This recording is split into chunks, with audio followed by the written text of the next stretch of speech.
I'm causing mayhem every motherfucking Mondays from now on, and I want y'all to bring it.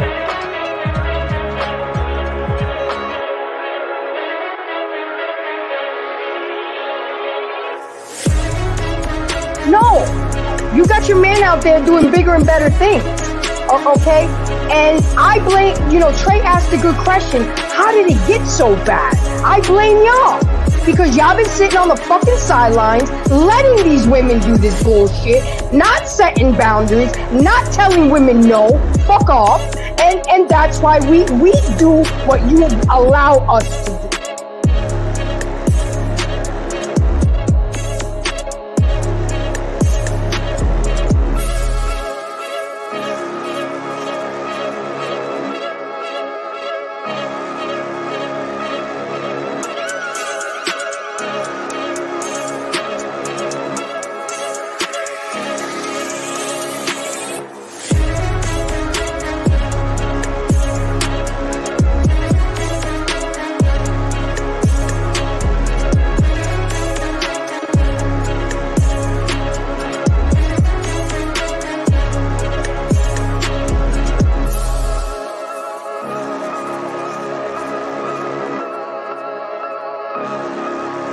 You are one I love to hate and hate to love, but at the end of the day, I love you, baby girl.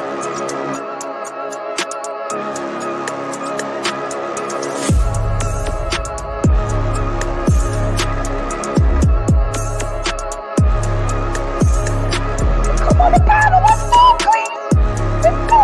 You're going to be in market, but you might go back limping.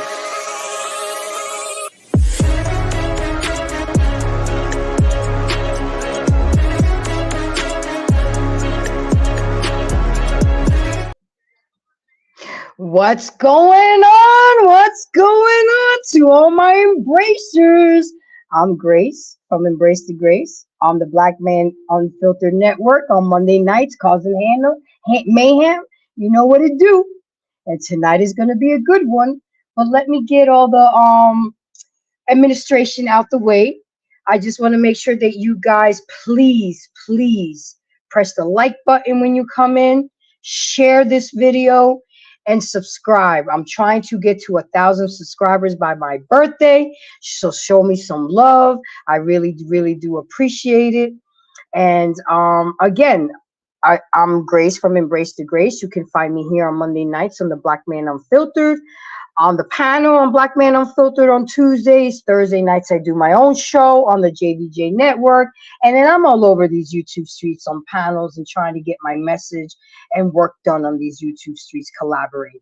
I am the networking queen.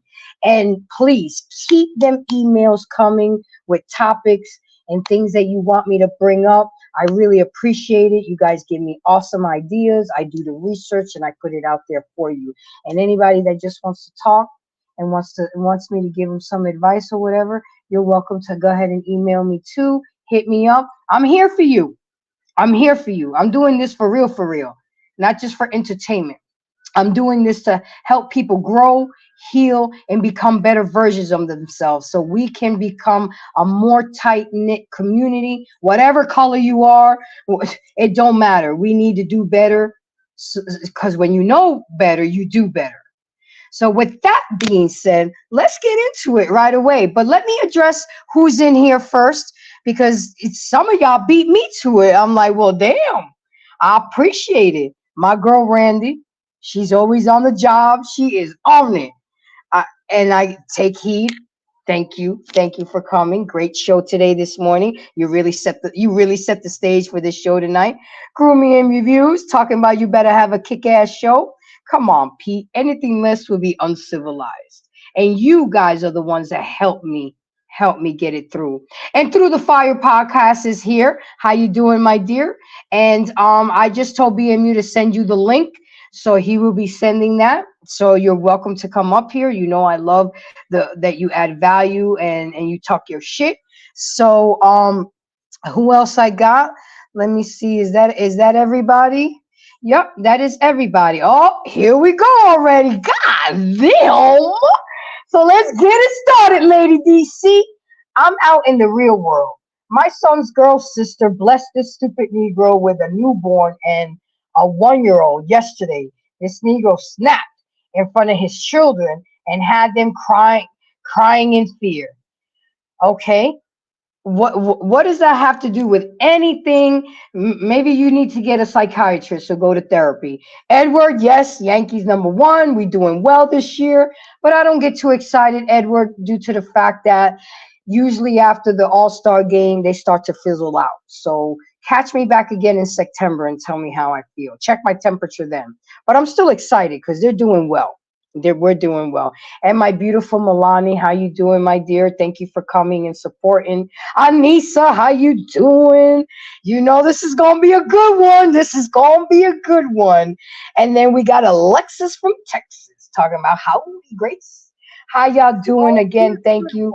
And then we go, okay, Pete, you up in here already? I get hi, Aaron. How are you? Greetings.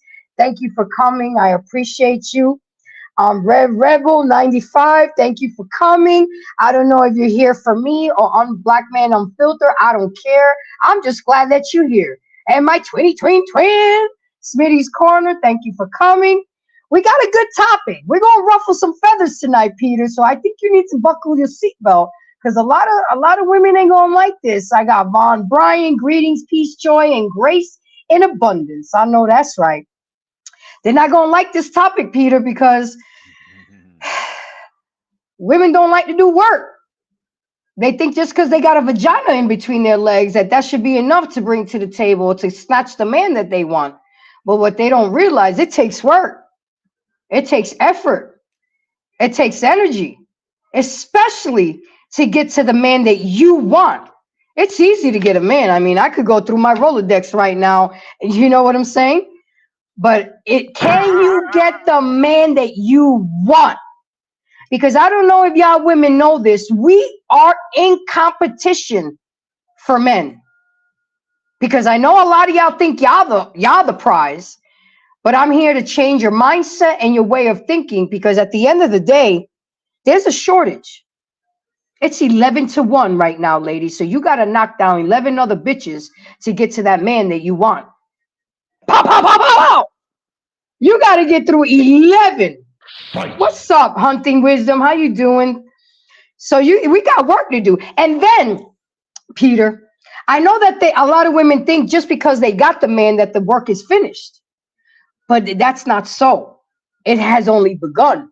Because you can get the man that you want, and you can catch and keep his attention for a minute. The trick is, can you keep him? That's where the real results show up. Can you keep him? So let's get into it, Peter. This is ready. You got to compete. Your ass got to compete if you want that good man. Knocked 11 other women to get to Peter. Yup. 11 other women got to knock each other out to get to Peter. Absolutely. Grooming and review. I got my drink in my two-step. I tell you, boy, I just can't get away from it over here. Yeah. That's why I'm sipping my wine, because I know it's going to get hectic up in here because women already are on this thing that they think that they're the prize. That they think just because they have their PhDs and their big houses and their cars and their mansions, that brings value to the table. That don't mean shit. The funny thing about this, what we're talking about tonight, what you mentioned, is actually a very serious topic, I think, because one, we're not only women have to compete to get the prize. Myself, let's use me for example tonight. You also have to compete with the other species now that I call trans. Though you don't know, so you have more competition out there. That's one. Second, you cannot just think you can lay there, take it, and get anything you want in life, because you have to earn what you get. And as a man too, I gotta put work in you. I got wine you, dine you, cook for you, barbecue for you, change your oil. Talk dirty to me, baby. Go ahead. Help you. You need help me put a 85-inch TV up or whatever I need to do. Mandarin was one of the people who said this, and I agree 100% on this statement. He said to me once, he said, being in any relationship or even a marriage, you have to be non-selfish. You have to donate. I'm a chef by trade. So let's say me and you were, we're in a relationship, but using as an example, and I know what TJ coming after me, is saying, You mean hey, JT? JT, I'm sorry, JT, I don't want your man JT coming after me. So I got my drink in my two-step. Hey, from the You boy, go ahead. Go ahead. my hands are up. I'm not. Trust me, I'm innocent. I'm a good boy. But my point is, you look at me. You're tired after work. You looked at me. Hey, babe, I don't want to cook tonight. Give me an order. Like, fuck that. I'll cook something. I'll roll out the fucking dough, make pizza. I'll make my fresh marinara that's better than yours. Added cheese. Oh, Yeah. You heard me. you know we're gonna have a cook-off, so don't worry about it. It's coming, Peter. It's coming. Who got the better marinara sauce? Okay. Yeah. But so, joking on the side, how happy would you be if had your wine ready for you, dishes are done, laundry's done, dinner's almost done, dogs are walked, whatever else needs to get done, everything's done. You just had to kick your shoes off, grab a slice, turn the TV on, and have your wine and your pizza. Most likely you're gonna get some that night because you have allowed me to come home, unwind, chill. I'm gonna be relaxed, and you understand what I'm saying. You will be rewarded for your efforts. That's how I operate. I'm not arguing. I'm speechless. But no, seriously, it's just that easy. But women don't get it. It's just that easy. You get more bees with honey than you do with vinegar. You see what I'm saying?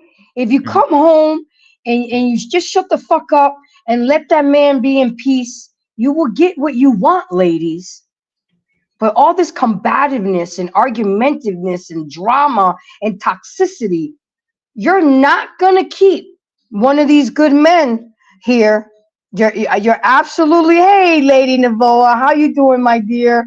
And Braxton the Snake Fiend, thank you for coming. I know you always come. So no, you can stream. Go ahead and do what you got to do. We all family up in here, Peter. So with that being said, ladies, you do have to compete. You do have to compete. I know I'm in competition with women to get a man. I mean, I realize what age bracket I'm in. I'm not competing with no 20-year-old. I'm not competing with no 30-year-old. And now I'm gonna have to start can't compete with no 40-year-old because I'm about to be 50 in November. But I do know my strengths. I do know what I bring to the table. I do know what makes me a commodity. And I do also know my weaknesses and what kills my shots with certain type of men that I want. But you see, I'm realistic. I know that I'm 49 years old. Oh, okay? I can't expect to get a 30-year-old with no kids. I mean, that's just not going to happen. You got to date within your parameter. You got to date within your tax bracket. You got to date within your realm. How you doing, TJ? Hey there. Turn up your volume a little bit more, hon. No, I'm still getting set up. So okay. Normally they don't bring me up that quick. So. Okay, no problem, Peter, no problem. Oh man, I got a bone to pick with you about what you just said. Hold on a minute. Let me get myself situated.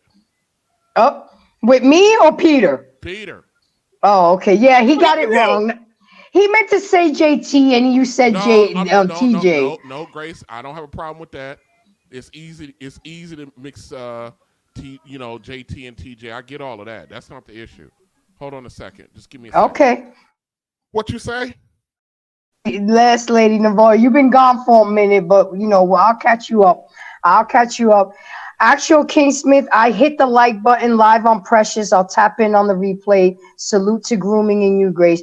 Thank you, Actual King. I know that you're busy on Monday nights with Precious. That's my boy right there. Yep. I just appreciate you coming and recognizing. I know we're going against like Hank from the basement is on right now, me, but it's all good. We do our everybody go where they want to go. Yeah. So TJ. Yeah, go ahead, Grace. We're talking tonight about women want a good man, but they got to get their ass up and compete for that good man. What do you say about that? Well, before we get there, Peter, I don't understand this, and maybe I'm just overly sensitive to certain shit. But why in the world would a woman have to compete with for a straight man with a trans person? I personally don't see it. I've seen it happen through a good example. A buddy of mine, a coworker of mine, he's on his dating site. All of a sudden, he's talking to his girl. All of a sudden, bam, she throws a man and is like, by the way, I'm trans. Right after, literally 2 minutes before he got in his car to meet her for the first time after talking for 4 weeks. I don't think it's a competition, but it is. A man trying to deceive another man by his gender is not competing. Competing is that straight man would actually entertain the thought of dealing with a trans person. That's how I look at competing. If a fucking trans man or whatever, if a gay man who dresses like a woman, if he's trying to deceive a straight heterosexual male, that's not competition. That's deception. It's only competition if that straight man who is interested in a gay man, which makes him gay too. So I don't think women have to worry about competing with gay men for gay men. Yeah, but the thing is, TJ, women now have to compete with transgenders because a lot of men don't know that they're transgenders until. That's not competing. That's deception. Yeah, I mean, I would agree with you on that because instead of now doing the dip and sniff test, you got to do the coochie penis test. See what you got down there. That's crazy. Yeah, but a straight man, a trans, whatever the fuck ever, is nowhere near something that I'm remotely interested in. If one of them gay men was able to fool me at first sight into thinking that they're a woman, a straight woman don't have to worry about that. Because one, it's gonna be all problems for that fucking gay man when the moment I find out what's what with that motherfucker. You know what I mean? Because you can't just assume that we got this, especially with black America, we got this assumption based because of our stinking ass women sometimes with this notion that most of us are fucking down low, which is a whole bunch of bullshit. But that's just more propaganda. Now, to your question. Do women gotta compete? Women gotta compete for the men that they want, and especially with African American women in general, they've told us over and over and over again for the last 20 plus years that the majority of black men are not what they want. So, do black women gotta compete? I mean, do women gotta compete in general? They gotta compete for the men that they actually want. The men that they actually want are men that that most women actually want. So therefore, they got to compete for that. But women competing for an average Joe like TJ, they're not fucking competing because a lot of them think people like TJ are beneath them. They think we are average Joe men are a fucking downgrade for the majority of our women. In their mind, we're not downgrades, but that's how they look at us. That's what they've been taught. That's what they've been fed. That's what they understand. That's what they've been implanted with. They believe, for the most part, that the average Joe is beneath them, when the fact of the matter is most of them don't even come from an average Joe household. They come from below average Joe households, meaning no man in a house, one person income or government assistance, you know what I mean, type living. I can't talk about any other race of women. I only talk about black women. Most of black women don't come from. Okay, but TJ, I don't want to box it in of just black women because I already get accused of being a black woman basher, and that is not my intentions. So I have to be mindful. I don't know about no other woman because I've never dated another woman other than. I hear you, but I got to put the disclaimer out there. I got to put it out there and be mindful of my verbiage because again, and I want to tell all women this. If it doesn't apply, let it fly. But if it's prevalent, then apply it. But Alexa, be quiet. It's not going to stop the haters. It's not going to stop the haters. I hear you. But I have to at least appease my embracers and other people, because my intentions are not to bash Black women. If it's more prevalent in that community, then it is what it is. You know, again, I'm not trying to defend it. I have a Black son, so all the topics that I talk about affect him, and I deal with. And we're going to talk about this because I have a video, and I did this myself, but it really wasn't with those intentions, because I didn't feel like I had to educate myself on the Black man. But you're going to see a video that I have. But before we do that, I want to welcome Alicia. Thank you for coming, Queen. I appreciate you coming up here. How are you? Thank you for having me. Absolutely. I'm well. How are you all doing? We're good. So the topic tonight is, before we get into the video, Miss Alicia, is you want a good man. Your ass gotta compete. How do you feel about that? Do you think to get the man that we want? I mean, we could get any man. It's easy for women to get a man. But for the man that we truly want, do you feel that we're in competition with other women? Or do you think, I don't like to use the word feel, do you think that we have to compete? It's just, it's math. I mean, it's just numbers. So of course, I think it's important that you know what type of man that you want, and what type of man, and what the man that you're looking for, what he wants, and what kind of woman that he wants. I think that's what's important. But yeah, it's math. So of course we have to compete. Okay, so you're in agreement that it's a competition. Again, sometimes it's easy to get the man, but the test really is, can we keep the man? Mm-hmm. You know, that's the test. And I always remember hear my father tell my brother, you see your mother? She ain't going nowhere. I'm taking care of every need that she can possibly need, even before she imagines it in her mind. She won't need or want another man. So you can get a girl, but the trick is, can you keep her? So I'm just flip-flopping it because it does apply to women too. We can get a man, have a one-night stand, wanting to be with him, but can we make him stay? So with that being said, Black Man Unfiltered, go ahead and show the first video that I got, and then we're going to dissect it. All right, which one do you want first, sweetheart? The one with the white girls going to class. Your class. Gotcha, sweetheart. All right. Oh, excuse me.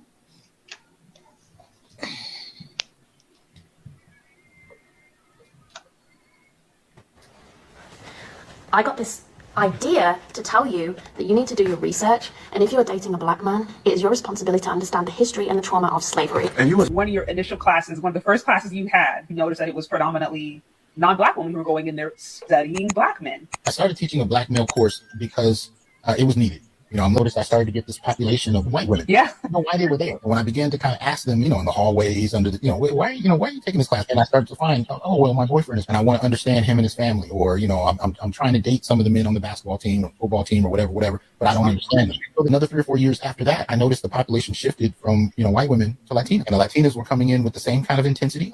You're literally telling me that you had a class that was dedicated to Black men, where Black women have an opportunity to study their men, understand what they're going through, understand how to relate to them better. And instead of us doing that, you have other women of other ethnic groups, other races going in, taking note, using it as ammo to get the quote unquote best men out there. So it's like,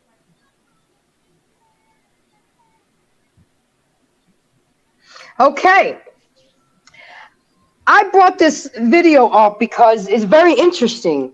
I took an African-American class when I was in college, and I didn't take it for these reasons because, trust me, I know my Black men well enough. That's all I've dated since I was 13. That's all I've been around. But I took it because I didn't want to learn American history because I knew I was going to be lied to. They're just going to teach us what they want us to know. I wanted to learn something new. And I'm telling you guys, you have to read this book. It's called Kindred Spirits. It takes you to a voyage of a slave from day one to all the way when they become free. And it's absolutely mind-boggling. It really puts you inside that perception. And I bring this up because Latinas, the snow bunnies, the Asians get hated on a lot due to the fact that black men date outside their race. Do you see the steps that other women take that a black woman feels she doesn't have to take to learn her own man so we can understand them? I mean, I gotta keep it real with y'all. There's some black people that don't even know that their black history. Have they ever been to a black American museum? Have they read a book? Have they done anything? But they want to claim I'm not black enough. But that's okay. I'm gonna be here and I ain't going nowhere. Because you know what? It needs to be put out there. Just take heed to the message. Shout out to my girl. And don't shoot the messenger. So with that being said, from my own experience, I did learn a lot of things that I didn't know. It did cause me to show empathy and sympathy and try to relate to what people go through, why they act the way they act, the trauma. It opens up a Pandora's box of knowledge that anybody of any color or creed will learn if you take an African-American class. The funny thing was, it was a white man teaching the class, but he has soul. He has soul. I think he was a white man in a black man's body. And it fit him to teach the class because he would say things to relate to the white people in the class and make it more, comprehensible to them.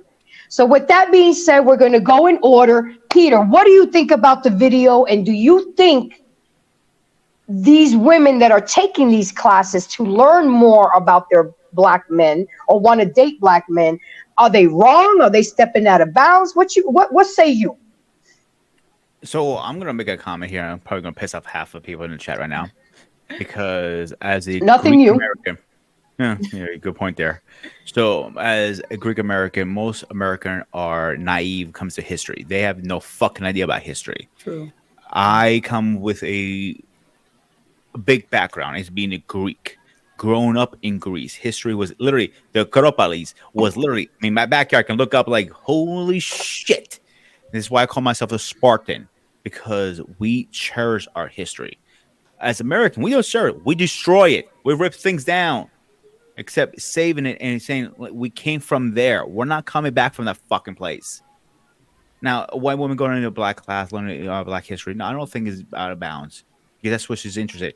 Like, I cannot sit there and tell you everybody's going to be in the same history. I love Greek. I like medieval times. I like samurai stuff. Doesn't mean, JT likes samurai stuff. He might say, hey, I like more, pinky, the whole classic tea time. That's fair. Cool. Everybody has their own cup of tea of history. No pun intended, that is. My point is trying to get to, we destroy our history. So what's so wrong? Somebody learning a different type of history. I love learning about a different type of history. Tell me about medieval time, Civil War era, rights, all that stuff. I'm all for it. I am glued to it. I enjoy it. History Channel is my favorite channel for a reason. When it was History Channel, not now. That is. So you're a history buff. Oh God, yes. Okay, so you would have enjoyed that class because you would have learned things, and it was very. That class was very, like, I can't watch Roots. I can't, because it makes me want to go outside and whoop some white people's ass. That's how angry I get. So I avoid those kinds of movies. Like, I watched the Django, and even that movie pissed me off. Mm-hmm. Okay, so those movies are kind of hard for me to watch, and even this class was hard for me to go through, but I needed it. You know why? Because I ended up having a black son. Now I can share that knowledge to him. I made him read that book. When he was in high school, because it's important that he knows his history. I made sure I took him to an African American history class. I made sure he got to know his side of the family. Yes, he's half black. He's a quarter Dominican, a quarter Italian, and 50% black. So he needs to know all three, spectrums. But a lot of melanated people don't even take that time alone, and they're melanated, but you see what I'm saying, and don't take the time to learn their history. So that's all I'm saying. Really fast. I'm gonna teach you guys a little history lesson, 2 history lessons actually right now. History number one: Uh-oh. Greeks never had black slave. Ancient Greeks, they had slaves, not minority of blacks. They were actually their own kind. When they conquered town to town, that's what they conquer as slaves. Sometimes, yes, they had one or two black in there. I'm not denying that. Second history lesson right now. Did you guys know that there was a black samurai out there? That is, even to this day, he is looked up to in a pop culture way. He's literally the most famous samurai that people remember his name to this day, millennia later. Really? What's his name? I gotta look it up right now. Give me 1 second because I don't remember. I Okay. can't even pronounce it. That's one of those weird names you can't pronounce. Okay, so while you do that, It's ready. Yes, Yasukun. I can't even pronounce it. I'm gonna okay. put it in the chat because I cannot pronounce that goddamn name. See, ladies and gentlemen, that's something that we learned tonight in Black history. There was a black samurai. So TJ, on to you. You saw the video. You saw the snow bunny talking about that she's going to take an African American class because she wants to learn more about black men and her black man. How do you feel about that? Going back to the compete thing. Turn your volume up, sweetheart. It's as high as it can go. Okay. Yeah. So you can't hear me, or is it just extremely low? No, I can hear you, but you're just kind of low. It's okay. Yeah. Okay.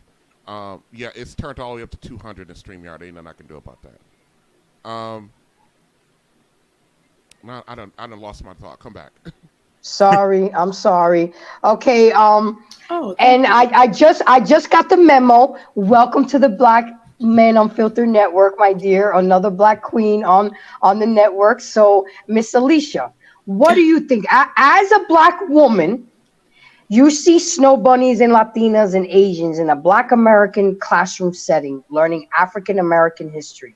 So they can learn the black man more, so they can feel more comfortable when they date them. What say you? What are your feelings about that? And remember, this is a safe space. You say whatever you feel. There's no judgment here, okay? Well, I feel that as a black woman, that's our responsibility. They shouldn't be allowed to step in and do things such as that, to take our men and things of that nature. It shouldn't be room for it. Nothing against them, more power to them. They're doing what they feel they have to do, but they shouldn't have the opportunity to do so. Because But why not? black women should fulfill their roles, and black men should fulfill their roles, and there shouldn't be a need for anything like that. But being realistic, looking at reality and today as it is, I mean, I have nothing against it. Competition is competition. May the better person win. And unfortunately, if it's them, then I feel sorry for our people. I'm gonna keep doing what I have to do, but So how do you and I get it. How do you feel about interracial dating? I mean, when you see a black man, because I even get upset. I ain't even gonna lie to you. I don't like it when I see an all white girl with a black man. I mean, I get it and I understand it, but how do you feel when you see that? Do you? I don't get upset. I feel sorry for people for brothers particularly, who feel that they have to go that route. I think a lot of black people don't understand that society is designed to keep us apart. And if anything, that fact alone, that society is designed to keep the black family apart, should compel us to work harder to work together. But I feel sorry when I see that a brother has essentially, or sister, has lost hope, has given up, has quit, and has to go to the other side. I feel sorry for him. Alicia, can you guys hear me? Yes. Yeah, we can hear you. I hear you. I'm interested in what Trey got to say, but I really want to stress this as a black man who's never dated outside of a black woman. I've never done it. Never dated, slept with, nothing with anybody else other than them. I can tell you right now, and from other men that I know and men that I know who have dated women who dated other women, black women are our first choice. It's just Always. our women have made it so fucking difficult to be with them, you know what I mean, based on the bullshit. It's the guy eventually asks himself, how much more of my life do I gotta sacrifice being alone, waiting on a sister to kind of get right with me? Our women in general have the mindset and the attitude that it's their man's responsibility to get right with her, that he has to get on her page. That's the majority of our women's mindset. And I'm saying this as a man who's dating you guys. So I know a lot of black women don't want to hear that, but I'm telling you as a man who's dating you guys, and the frustration that we possess with dealing with you is the fact that we got to take a subservient. You always talk about, not you, but black women talk about, I don't want to be subservient to no man. Your fucking job your biological job is to be quote unquote subservient, but you want your man to play an under role up under you. And then you want us to, we have what I call a multi-system failure within black America. Like I work in the healthcare field. The way we know a patient is about to die, they have multiple organ system failure, meaning more than one organ system is failing, and that person it don't look good. It's the same concept with us. We got more than one system failing. So our women feel the certain way that they feel. Our men have been raised primarily with women. Our men that look like men got female fucking imprinting. They act, think, move, behave, make decisions like women. And then our women have the expectation for these guys to be men when they've been taught by their fucking mothers to be girls. So then you got our women out here who think the average brother, when I say average brother, I mean not some fucking superstar, is beneath them. I do not think any woman should take it unproductive, unmotivated man. I don't think you should do that at all. I don't associate with unproductive, unmotivated men. They're trash to me. You can take them out. You can take them out to the garbage, for all I care. But that's not the majority of black men. But our women pretend like we are, and that's problematic. So competing, our women will only compete to a degree for the top 1% of men. The rest of us, y'all can fucking do without us. And that's what leads a lot of brothers to go, you know what, fuck y'all too, and go over to Becky, who's nice. Let me tell you something. When I go to work, you know how nice white women and Hispanic women are to me at the job? They're fucking nice. They walk up to me. They have conversations. Hell, some of them, they can see that I've had a stress, that I'm being worked to death. Some of them broads walk up to me and want to give me a shoulder massage. The fucking sisters on the fucking, I don't let them, by the way. The fucking sisters on the job, them bitches they barely want to say hi to me. They barely want to say hello. Until some shit jump down. Then it's like, brother. No, don't brother me. No, you got yourself in that situation. Go work it out. What's up, Trey? Hi, Trey. How are you tonight, sir? What's good with y'all? Yeah, I know you ready. So let me ask you something. Do you feel that women should compete for a good man? Should they or can they? Yeah. Compete? Which one are you asking? Should they be, because a lot of women think that it's not a competition just because they have a vagina between their legs, that should be enough. But they don't realize that they got to go through 11 other women to get to the man that they want. Are they really in a competitive mindset? I don't think you should do anything that you don't want to do.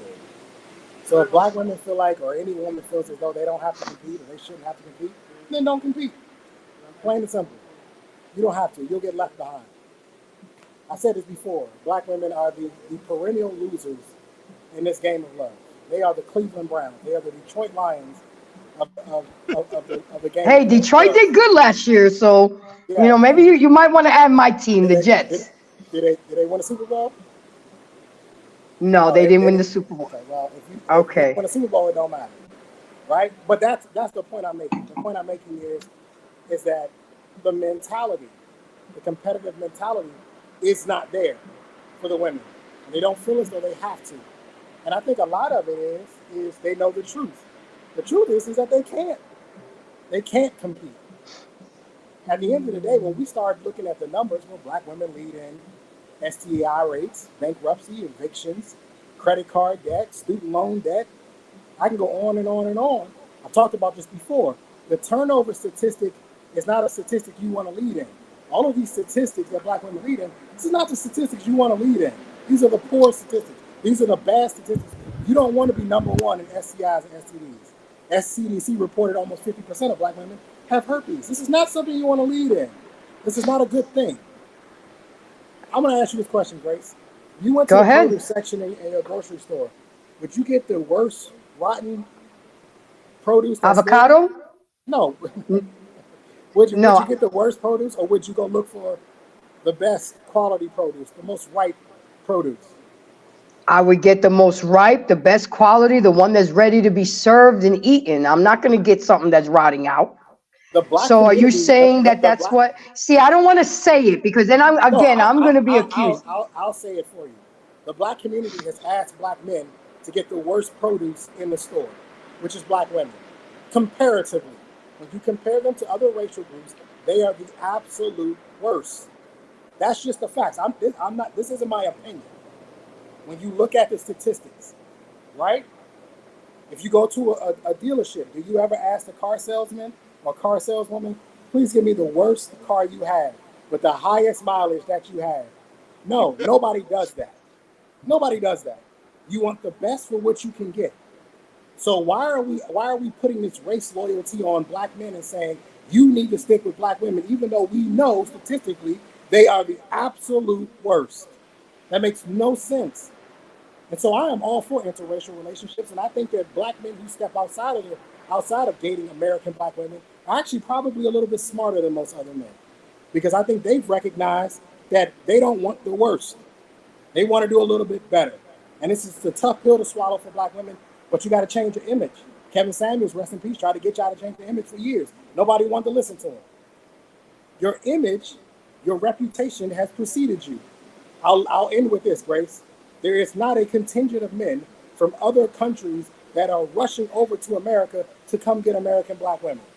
They are not cruising in by the boatloads to come get American women. However, black men are conveniently going away to other countries to go get women of other ethnicities and other nationalities. I should tell you something, that you have a contingent of black men that are here in America that would do fairly well with black women have gone out elsewhere. Why is that? Because they don't want the rotten produce. Because those are dusties. Those women don't want them anywhere because they're broken dusty. They go into third world countries and getting poor, non-English, non-degree, non-boss chicks to partner with or to marry, because those men that are leaving, they're broken dusty anyway. We don't want them anyway. That's what they say. That's their attitude. Going by so. And to your point, Trey, I've said it multiple times, and I can't believe I'm agreeing with Trey. I've said it multiple times that our women are sitting up here thinking that they can go out and get any other men. 75%, depending on the statistical metric you're looking at. And I come from blackdemographics.com. See, I state where I get my shit from. Blackdemographics.com, 75% of black women are single mothers. So you saying white men, Korean men, Asian men, Indian men, they're coming in rushing to be stepdaddies to a bunch of black babies? No, they're not. If I asked the lady the other night, if you guys are if what you're saying about yourself is so true and wonderful, why don't you think other men that are single having a hard time getting women in there? Why do you think they're not rushing in to get you? If you got the game and going with it, where is the slew, the onslaught of men coming in from other races saying, yeah, I want Lakeisha and her 6 kids by 4 men? Where's that happening at? Now, other men of other races come in to get black women, but that's just so they can fucking dump on them. That's what they do, because we all know that because the reputation of black women is that you all, this is your reputation, that you all are nothing but a bunch of hoes. the easiest group of women to fuck on the planet. White women used to have that fucking reputation. When I was growing up, if you was a young man, you wanted some pussy, you go get you a white woman. White girls, they give it up. We found out the hard way that that's not necessarily true, but it's turning out to be true about our women. I also want to put another disclaimer out there. At the end of the day, a black man's choice, first choice, will always be a black woman. And these are words that are coming from the black men. Their mothers are black women. But because of the issues of the combativeness, the argumentativeness, the non-submissiveness, I got a PhD, the mindset, let's just put the mindset, they're gonna go where they're celebrated, not tolerated. So I really, I mean, I don't pay attention to it anymore. I'm over it. But growing up, I used to get jumped on. I used to get teased. I used to get the eyes rolling because I would be with a black man. And the fact is, y'all not gonna make me feel guilty, because if you don't do your job, somebody else will do it for you. And that's why these women are going to these African American classes. That's why these women are holding on. You know, we talked about the NFL draft when it was only white women there when they were getting drafted. That's because y'all have a reputation that you want the ready-made man, the one that's already at the finish line. You want the 6'6", 6 feet, 6 pack of abs, and 6 figures. But you bring nothing to the table. It's not going to work. And I want my sisters to change their mindset. I have a black son. I would love for him to marry a black woman. I would embrace that. I have no problem with that. But why is it that when he was 13 years old, he had already came to the conclusion, no, they're loud, they're ghetto, I don't like weave, I don't like the long nails, I don't like the attitude. How can a 13-year-old already come to that conclusion? And I deferred him. I said, no, you don't know enough black women to come to that conclusion. You're going to go to college. You're going to work. You may meet your beautiful black woman in college. Don't X him out. He's 18 now. Things have changed. He was like, you know what, Mom, I think you're right. You know, I hear you talk on the podcast. I hear you really trying. I'm going to try it. I'm going to go to college now. I'm going to try what was different with what I grew up in. And he grew up in the suburbs. And he still has this notion. And so trust me, I am not leading my son or anybody else in a certain direction, but men are doing this on their own, and we have to understand that we are in competition. White, black, Hispanic, Latino, polka dot, Martian, fat, skinny, tall, short. You know, I'm a chubby girl. I'm in competition with the skinny girls. You know, I'm a short girl. I'm in competition with the tall girls. I mean, everybody. You know, I have straight hair. I'm in competition with the curly. I mean, we're all in competition. It's all what we like. But are we willing to put the work, energy, and time into getting what we want? Look how much time and effort we put into getting our PhDs. Look at time and how much effort we put into getting our houses, our credit right, you know, women. But do we put that same energy into finding the man that we want? And it can't happen at 40 and 42 years old because it's too late. It's too late for y'all.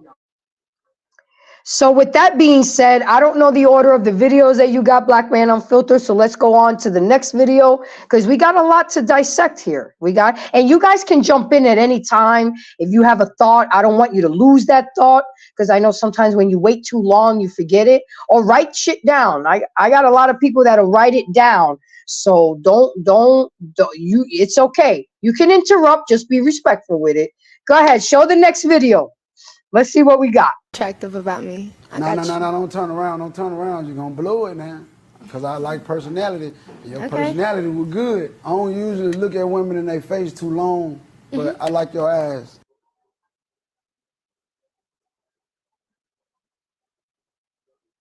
What you found most attractive about me? No, don't turn around. Don't turn around. You're going to blow it now. Because I like personality. Your personality was good. I don't usually look at women in their face too long, but I like your ass. Okay.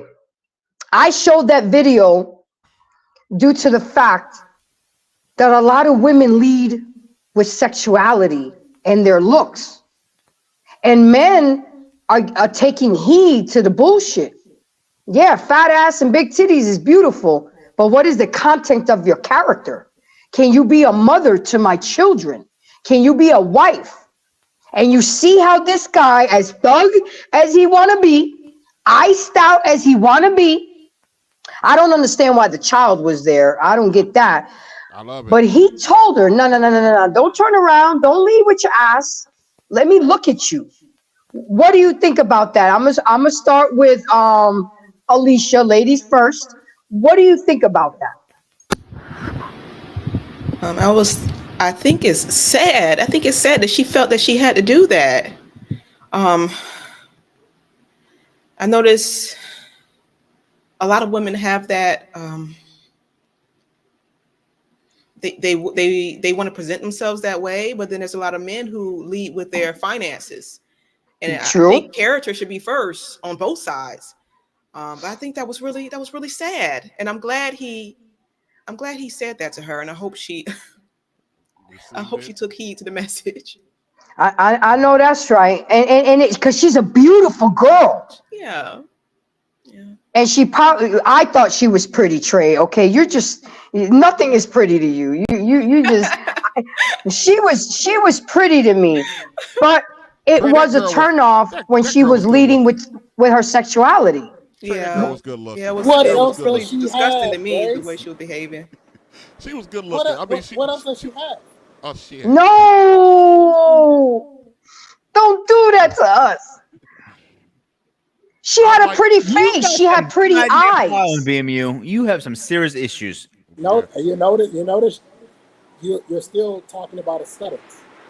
What else? I understand that, but that's the point. You shouldn't lead with your looks. What do women have in 2024? How about intelligence? I mean, you don't think some of us have intelligence? He said, "What do most Listen, women have?" I'm not the biggest Fresh and Fit fan, but every Monday, Wednesday, and Friday they have these girls on these panels, and these girls can't even name 3 countries. So yeah, I've seen those videos. Intelligence is out the window. What do they have? See, they like to talk a lot of crap about the women overseas, but a sign of intelligence is the ability to speak more than one language. Absolutely. A lot of these women in other countries can speak more than one language. What do these women have? She showed you. She led with what she has. That's all she's got. And majority of the women in this country, that's what they've got. That's it. But would you say that music and fashion and social media pushes this? It's all about looks and what you have and the BBLs. As an adult, you gotta rise above that. That's an excuse. Hey Trey, I have a question for you. Maybe I'm mistaken. Maybe I was a little bit outside of this, but we grew up with Lil' Kim, Foxy Brown, Michelle A, them type of chicks. I don't recall seeing our female counterparts, even though they enjoyed the music, I didn't see them dressing like them, acting like them, mimicking them in any kind of way. So I'm saying this to say about social influence. If you are influenced by what you see out in celebrity world, that goes back to low intelligence and low IQ. And Foxy Brown and Lil' Kim, they were our modern day thoughts. Trina, all of them, they were our modern day thoughts. But our women didn't go around for the most part acting like that. Well, I mean, if you showed up at Freaknik, that was another thing. But I'm talking about, regularly at home, in the community, and the work. I mean, there was more discretion, right? There was a lot more. Yeah. Listen, back when I was growing up, when I was 17, 18, 19 years old, you didn't know which women sucked dick or not. When you found out, you were shocked. Oh, yeah. It was a bit like, what? She sucking dick? Yes. That was it. Now it's Yeah, They eating ass. And their reputation was ruined. And their reputation was ruined. Now they brag about the shit. How much dick they can gobble. I can gobble 12 inches of that shit. And they'll be like, choke me with your dick, baby. I know I'm being crude. My ears are burning. That's how they look at Alyssa. That's how they talk now. Yeah, it gets bad. It gets bad. Listen, let me tell you something. And fellas, be careful because I'm talking about the work environment. These hoes are talking like this at work. Oh, I gotta tell a guy. You know how often I gotta get up and walk away from my area because these broads are talking, because I know the moment that shit go left, they're gonna be like, "What TJ was saying? TJ ain't seen shit. TJ ain't heard shit." Oh no. But I'm just saying, social media. I don't know. I don't want to give it that much power because social influence has always been there. That's all I'm trying to say. It's always been there. So there are more outlets now, but I think the shame of what it is, and I'm gonna blame the church, because as soon as they started that "come as you are" bullshit, people started coming in from the club. The pastor started wilding out. You know, but I'm just saying. So I don't know. Well, you are supposed to come as you are. You're not supposed to keep coming back as you are. There you go. But that's what they do. You go to church now. You can't do. I was telling a niece of mine. She's 21 years old. She came out the house a few weeks ago, and I swear she had on 3 face towels for an outfit, one for each titty, one for her. And I looked at it. I lost my everlasting shit. Good. On her. I clowned her. I got out my car and clowned her hard. And so she was like, she was like, "I'm not no hoe." I said, "You wearing a fucking hoe uniform. I don't know that." I said, the men out here don't know the difference between you and an actual hoe. Get your funky ass back in that house. Especially around me. I take no shorts. With my nieces, nephews, my daughter, none. I'm gonna clown you where I find the mess at. And then her mama sitting there talking about why are you talking to her like that? I told my sister like this, "Excuse me, I'm this little inside bitch, shut the fuck up." Because if you would have taught her anything, she wouldn't have came outside like this. Yep, you are addressed on how you dress. And by the way, I did do a show on that on my channel, so go ahead and check it out. And since I'm plugging myself, let me go ahead and plug the BMU network. Don't forget to like, share, and subscribe. Support the network, support the content creators. Drop a cash app. You know what I'm saying? Because this is a good topic. And again, if it doesn't apply, let it fly. Whatever color, creed you are, do not get offended. And if you do get offended, I don't give a fuck, because it needs to be talked about. It really does. It needs to be talked about. So now we're gonna get Peter in on this, and then we're gonna go ahead and let JVJ talk. Peter, what do you think about the video that I showed? Take a picture, write it down. I don't give a fuck. You hear? I don't give a fuck. Exactly. What do you think about that video that I showed about her turning around and the guy told her, no, let me see your face? Yeah, that's a good point there. Like, most of these girls now, they're less stressed going out and more dressed at home. Like, what the fuck? Like, don't get me wrong, I will respect and admire a beautiful body any day of the week. The gym is the worst place, for example. I see these girls wearing less and less and less clothes at the gym. Is it, man, guys are always harassing us at the gym. Maybe if you have some clothes on and we won't be harassing you as much. It's literally Shark Tank. Literally. Like, if you cannot, say the gym is a place to show off, then why are all your clothes on? Why? It's a distraction. Men are trying to work out. I'm trying to work out, and you come, I'm a chubby girl. I'm trying to look like you, bitch, and you dressed here half naked. You know what I'm saying? Showing everything off. But it gives me motivation. That's not what it is. What is it then, Trey? It's to garner attention from a specific man. Yeah, that's what it is. It has nothing to do. I say this all the time. It's not that she's upset about you giving her attention. You're just not the right guy.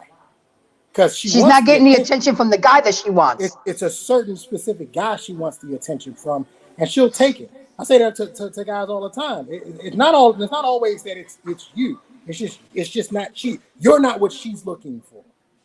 And the guy who's going to show that she really wants the attention from, trust me, I say this all the time. Women break rules for men. They break rules for men all the time. You just have to be the guy that she wants to break the rules for. Oh, I don't have sex this early. Bullshit. Just be the right guy. And she'll break that rule. Oh, I don't do this. Bullshit. Yes, you do. Yeah, you do. Just for the right guy. Especially if you laying it down right, Trey. Especially if you laying it down right. Shout out to PA, Texas.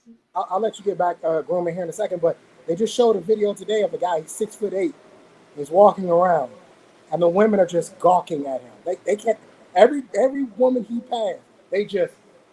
Yeah, but as soon as he opened his mouth, it was a turnoff because he led with penis. Irrelevant. Embrace irrelevant. The point I'm trying to make is that it's the right type of guy.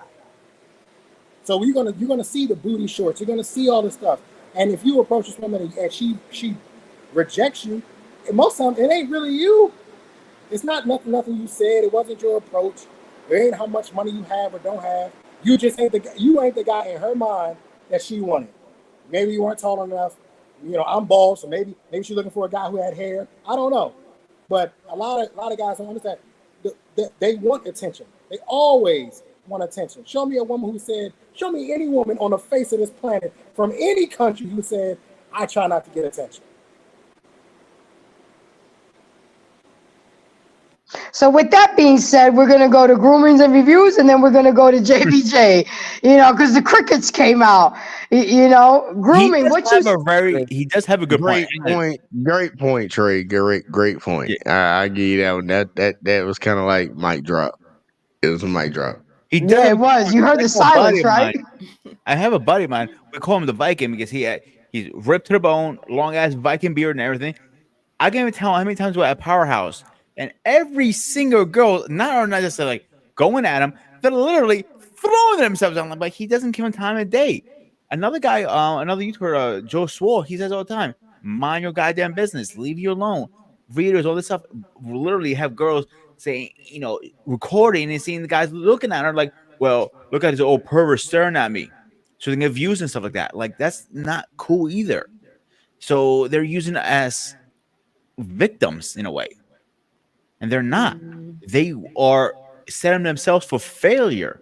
And that's the thing with, overseas too. Like most men who from overseas, if you hear a woman has 3 baby daddies, they're just running the other way. Even one, they was like, fuck this. I'm not dealing with this shit. I want somebody who does not have kids so I can start my own family. I don't need my family plus 3 other families, including my family. A lot of men won't deal with it. And people don't understand that. Like, oh, they had kids young. Yeah, you had kids young. That's a benefit of being, way Greeks are growing up. We have kids a little older because we're more mature to have kids. Sometimes you're not mature enough. And now you're divorced with 3 kids and no man wants to touch you. I hear you. All right, JVJ, how you doing, sir, tonight?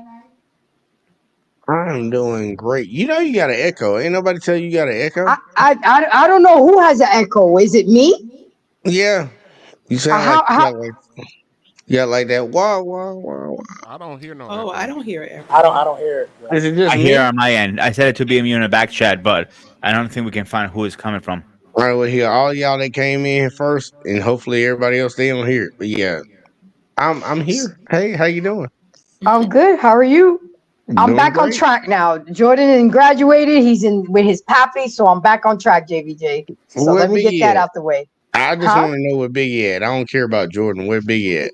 He right here in his bed, sleep. He'll get up soon. No. I don't need you to get him up. He got an attitude problem. But I don't know if you saw the first video or the second video or how long you were listening to, but this show is about you want a good man, your ass got to compete.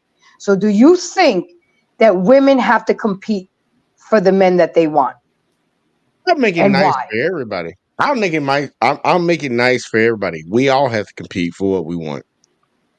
Just so the Okay. ladies don't think that they're just on a boat or island by themselves. Now we all got to compete. If you want something, you better go work to get it. And that's the craziest stuff in society right now. I noticed that a lot of ladies have more of a problem with it when it comes to like, oh, you like that man?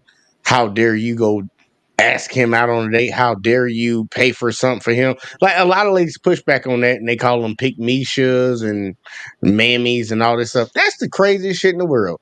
Those ladies that push back on that and say that stuff to all of y'all ladies, they gonna die alone. And they might not even have a dog. Because anybody in this world, oh yeah, I'm be cold to them because misery loves company, and they want to bring down women that actually want a family with a man that cares about them. They want to push back on that and kill it. We were not designed to be by ourselves, men nor women. So if you want something, if you want a certain type of lifestyle, or you want a person that does certain things for you, you want a certain type of protection, you need to go get it, because everything in this world is pretty much go get it or don't get it. Like, you want a certain type of job, you got to compete for it. We get that aspect, men and women. We all get that aspect. But You when want a it comes to the scholarship? person, yeah, you want a scholarship. You want to make the team. You want to go on this trip. We all get that concept. But for some reason, when it comes to you want to be with somebody that's going to be with you for the rest of your life, fuck, I ain't doing that much for that shit. It's like how do you conflate this in your own mind to say that I'm not gonna compete for this? I don't think women are pick-me's. I don't think men are simps when they actually pursue the people that they want and do what they need to do to keep that relationship going. But you gotta compete. You have to. It's a rat race. We all out here trying to get it. We all out here trying to get it. Don't let nobody shame you into not getting what you want. And that was going to be my next question to the panel. Uh-oh. To the men. How do you feel about when a woman initiates the first move to you? Can you clarify? Hey, I'm gonna tell you. Oh, my bad. Grumman, go ahead.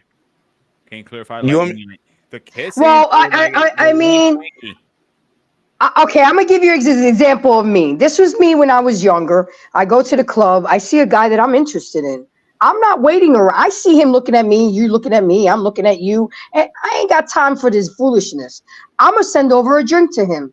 And I'm gonna let him know that I'm interested. And then when he brings up his cup and says thank you, and he gives me, come over here, I don't have a problem doing that, because I've always been a go-getter. And if I see something I want and like, I'm going for it. What's the worst thing he could have said to me? No. Okay, move on to the next. How do you men feel about women like that holler at you first? Grumman, let me go first. Please. Y'all, let me go first. Look, Grace, I'm just gonna tell you this from a dude to get pussy. If you initiate or try to come holler at me, I automatically think you trying to fuck. Wow. Okay. I'm just being dead ass serious. Like, this girl at the end of the bar sent you a drink. Yeah, she want to fuck. I couldn't simply want to get to know you and see what you about. You can get to know me. You can get to know me, but that's where men's minds run to. We don't think the way you think. Like, women just don't naturally approach men on the regular. So if you show some, like, you're the aggressor. Okay. I'm automatically, me personally, I ain't speaking for the other gentlemen on the panel. They can speak for themselves. But if a woman rolled up on me, it's like, yeah, she bought you a drink and she like, hey, what you doing tonight? I think she want to fuck.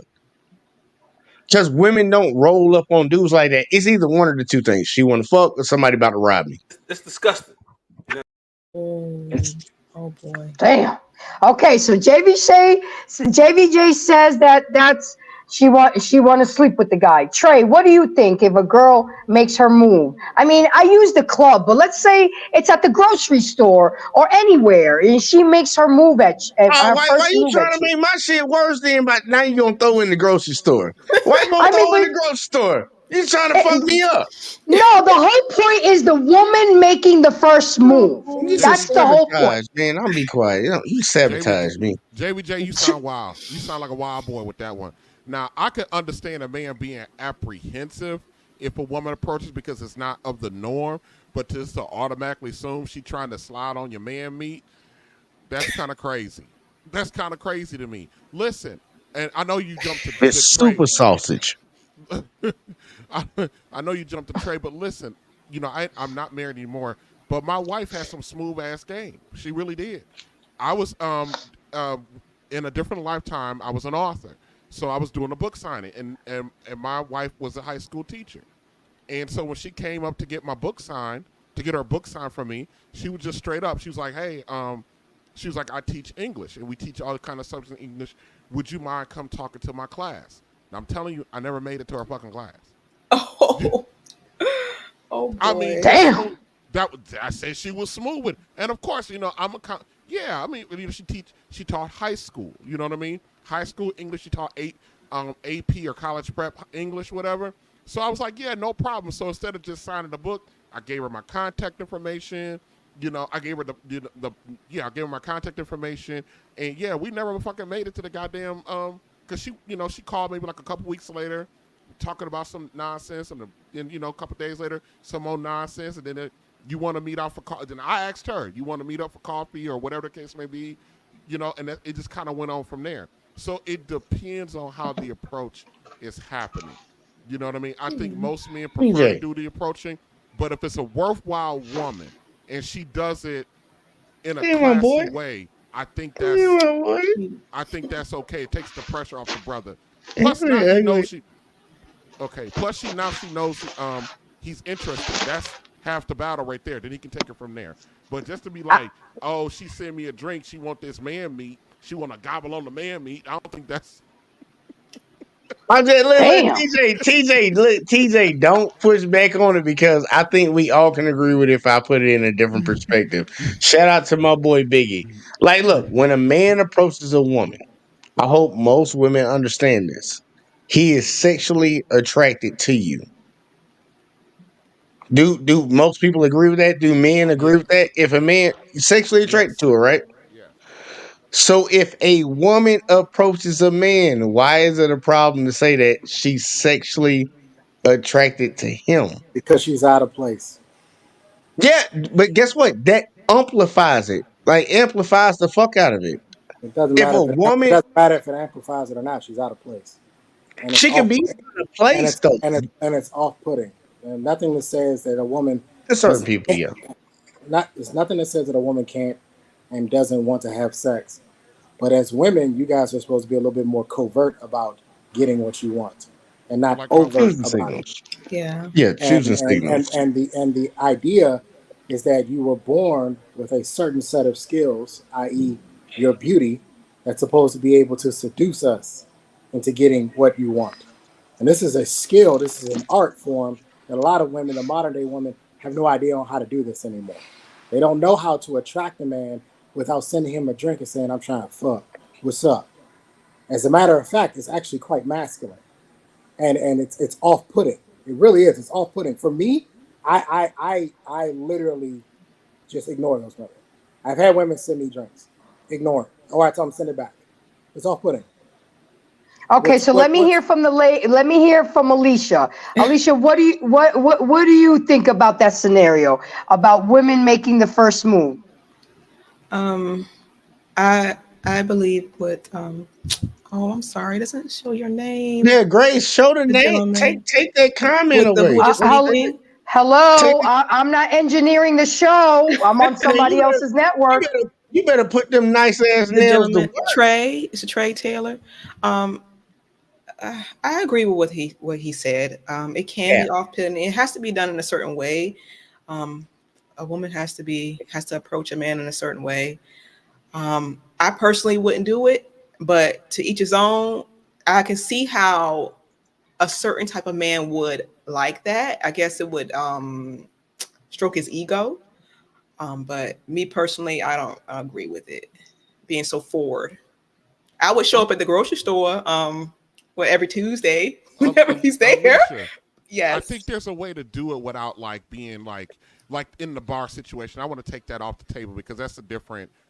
I mean, I don't believe you're ever gonna meet Prince or Miss Charming in the fucking bar. Exactly. But like Oh, like for my instance No, the great said to say, what when about I got me?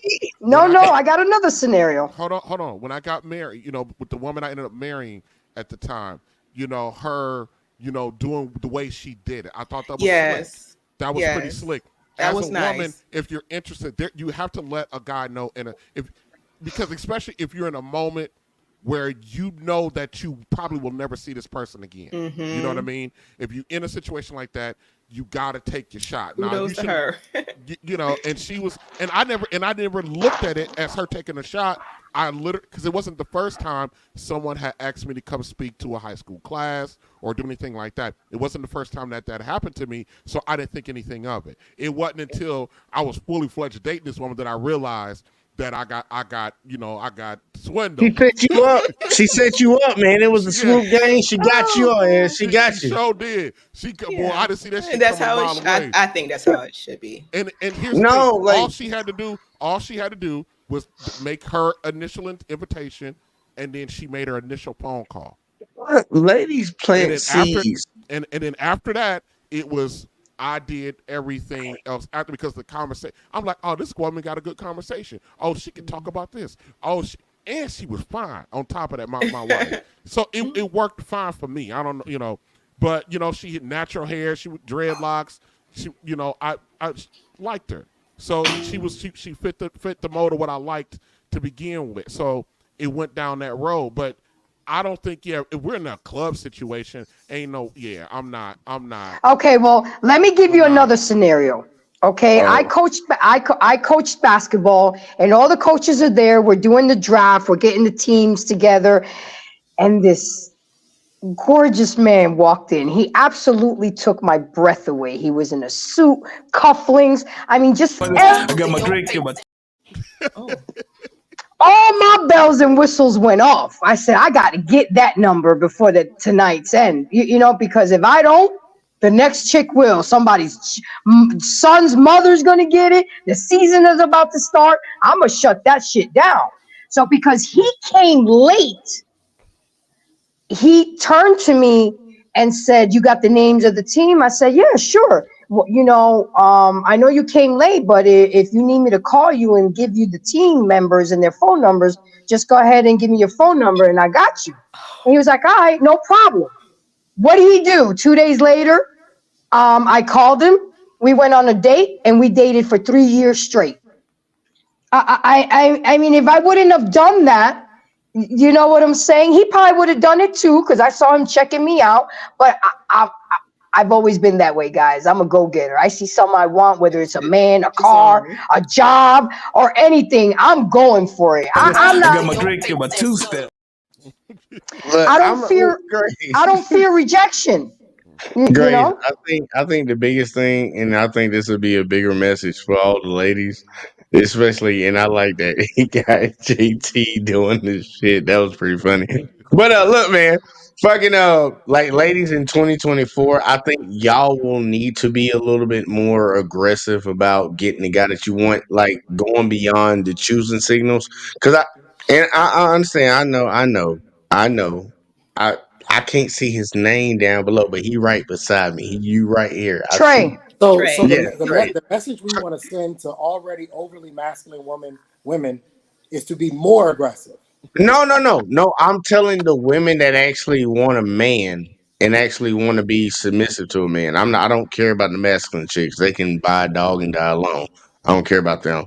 But the women that actually want a man, they're gonna have to understand in the dynamic of society that we have right now, a lot of men are a little bit more standoffish when it comes to approaching women just because what they could be accused of. Like I literally did a video like yesterday or the day before where a woman was like, "Yeah, me and this guy went out on a date," and then he was like, "You want to come back to my place?" She was like, "We're not having sex," and then they get there and he doesn't try to have sex with her. He just cuddles her the whole night, and the very next day she wakes up, it's like, "Yeah, I told him all that, but." He didn't even try. Is he gay? It's like dudes got to deal with the crazy like responsive how a Yep, lot of the these Me Too ladies' minds movement. work. It's like you would be in a better position in today's society if a woman initiates it. I'm not telling men not to be men, not to approach women and try to go after what they want, but I'm saying you would be in a safer position if the woman was the one who approached you. A I lot of would be so stress would be uncomfortable. relieved. Yeah, but guess what? That's what guys deal with all the time. A lot of dudes would have a lot of stress relieved off of them because they see people like Jonathan Majors getting hemmed up. They see these Johnny Depp trials. I'm not saying that men shouldn't be men because I believe a man should approach. A man should be the one that faces a woman. You're using examples of men who were already with the women. The context it matters. They were No, already with, hang on. They were already with. You said Johnny Depp. He was already with her. Amber Heard pursued him. You used Johnny. Used Jonathan Majors. They were already together. We're talking about the approach. They don't Yeah, know each other. both of those women approached both of those guys. Even Yes, they both said it. but the case, but what the way in which you're using those examples, you're using them based on after they got together, not the approach. No, I'm saying both of those women Oh approached God, those and you're men. missing it. Let's stay with me. Stay with me. I'm I'm listening to talking you. about the approach. We're not talking about Johnny Depp approached this woman and she Me Too'd him. That's not what we're Yes, saying. no, that's not what we're saying. I'm saying that Amber Heard approached Johnny Depp. Again, listen closely. I am not Yeah, talking I'm about not getting it. Yeah, go ahead. I know. Nissa's here. Embrace the grace whenever you're ready. What was that? Nissa's here in the back. She's ready. Okay, I did want to address one of Anissa's comments. She said, "But did you marry him?" I mean, we are so quick to jump the gun. How about asking me, why didn't you marry him? Didn't marry him because he had to move to Baltimore to take care of his sick mother, and that ended up taking 4 years. And I wasn't going to move up to Baltimore and uproot my son, so that's why that didn't happen. And we are in touch till this day. So Great. Don't do that. You already know. Don't do that. Go back to Trey. Finish with no, your point. it's like we're Grace, so you ain't quick gotta qualify to jump the yourself. gun. Stop qualifying yourself for these motherfuckers. You ain't gotta qualify yourself. They watching you. You ain't watching them. Damn. Thank you. I hear you. Go ahead, Trey. They watching you. You ain't gotta qualify yourself to them. But Trey, can you? I ain't trying to interrupt. I ain't trying to run the show. I want to hear his point. The question is about approach, not relationships. The examples you gave were about relationships that dissolved. It wasn't about approaches that dissolved. You use Jonathan Majors and Johnny Depp. Their relationships dissolved. We're talking about the approach. Very rarely, if ever, do men get Me Too'd because of an approach. They get Me Too'd after some sort of relationship has been developed between a man and a woman. So I get you. I got you. The issue here is if you put a woman in a masculine position to begin with, then that's what you can expect throughout the duration of your time in dealing with her. How you start this is how it's going to end. Yeah. And if you don't put her in a feminine position from day one, then she's never going to leave there. She needs to learn how to attract a man. Women shouldn't be able. They used to drop. TJ, am I wrong? Did they not used to drop handkerchiefs? Was that not the thing? Oh yeah. You just drop anything. It wasn't just a handkerchief. They'll drop anything. Trey, I'm gonna go back to. I said this a while ago. Trey, sometimes it used to be how they walked in front of you. Stumble and fall. Halfway fall. No. I ain't worried about, I ain't talking about the hip swing. JBJ, listen. Women used to have a walk. That could stop traffic. I know that sounds cliche, but they did. Now our women walk like fucking linebackers and pit bulls. Like this. Yeah, I know. It was like them hips were swinging from side to side. I know what you're talking about. It was like my grandma walked. I know what y'all referring to. I know what y'all referring to. JBJ, there's this lady at my church. I was about 13 years old. That's when I knew I liked women. This heifer, she used to walk up and down the aisle. This woman used to walk up and down the aisle. My God. She knew, and you knew she knew she was doing too. She would walk up down the aisle and with this fucking sachet. I can't describe it because I ain't no woman, but it was. I was like, oh my God, oh my God. Yeah, Look, no. to Trey's point, I'm not asking women to become further masculine than what they already are. I'm pretty much saying, look, it's 2024 and we're kind of living in the society that we are. I do want to push back, and I try my best to push back on this brainwashing that has been pushed upon our women, regardless of what race you're in or what generation you come from. There's a lot of feminism that's been pushed on them. I'm telling the men to adapt to the situation that they're in. I can't give somebody a playbook from 1957 and tell them to operate under that playbook in 2024. I can't. Do you I, think that would lead to more marriages? honestly, Lasting right now, marriages, anyway. honestly, right now, the incentive is higher for divorce than it is for a sustained marriage. So I would honestly tell you no. The only way it's going to truly change until we actually put into the mindset of a lot of these younger females, which is really going to end up having to come from other women, that marriage is actually valuable. But until that happens, I can't say anything. But I'm telling the men to be wise about, like, a man. I'm a man's advocate. And I understand, like, my points might sound crazy, but I'm a man's advocate. So I'm gonna advise men on the best way to move. And that's why I said if a woman sends you a drink, she probably want to do something because women ain't spending no money on no men. They not. That's not what women are designed to do, and that ain't what a lot of women like to do. And most women kind of have this hive mind concept, especially in 2024 with social media being involved. So if a woman sends you something, I'm thinking that she want to fuck. Now that could be crazy for other people to think, but it is what it is. But Damn, everything is about fucking with you. But the issue isn't whether it's or really not not. the issue isn't whether or not they send that to you. If you're a men's advocate, then the proper advice would be on how to deal with that. And if a woman sends you that type of In what sense? why would you? If a woman sends you a drink, and you are a man who's looking for a relationship, this is probably not the woman, more than likely. Well, I'm gonna be honest with you. We know men just as well as you're a man, just like I'm a man. I could be looking for a relationship. That don't mean I won't fuck something. Let's be real, man. Like for real, we're not. I didn't think I came over here to do some cookie cutter conversation. Like we're grown as men. There's been many a nights where the club has been like, okay, this is the last. We got 5 minutes to come and buy your alcohol. If you can't control your urges, you probably aren't qualified. I'm not talking about myself personally. I'm talking about men in general. Yeah, but you said that you're a men's advocate, correct? I am a Those are men's your advocate, words. so I understand men. But advocate meaning that you would give advice, correct? I'm giving advice. That's what I'm saying. I'm giving How advice. if you saying that you would fuck a woman that sends you a drink? I'm saying a man will. A man will. If a woman sends a man a drink, he's gonna think most likely 50%. And as a male advocate, shouldn't the advice be send the drink back? She's not worth the time. Why would he send the drink back? And that's why you shouldn't be advocating. No. See, that's why you don't understand what you're talking about. Why should he send the drink back? Give me that. Because answer. I think he's saying that we need more sexual discipline.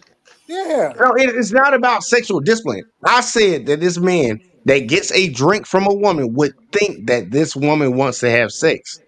Him taking the drink does not take that thought away.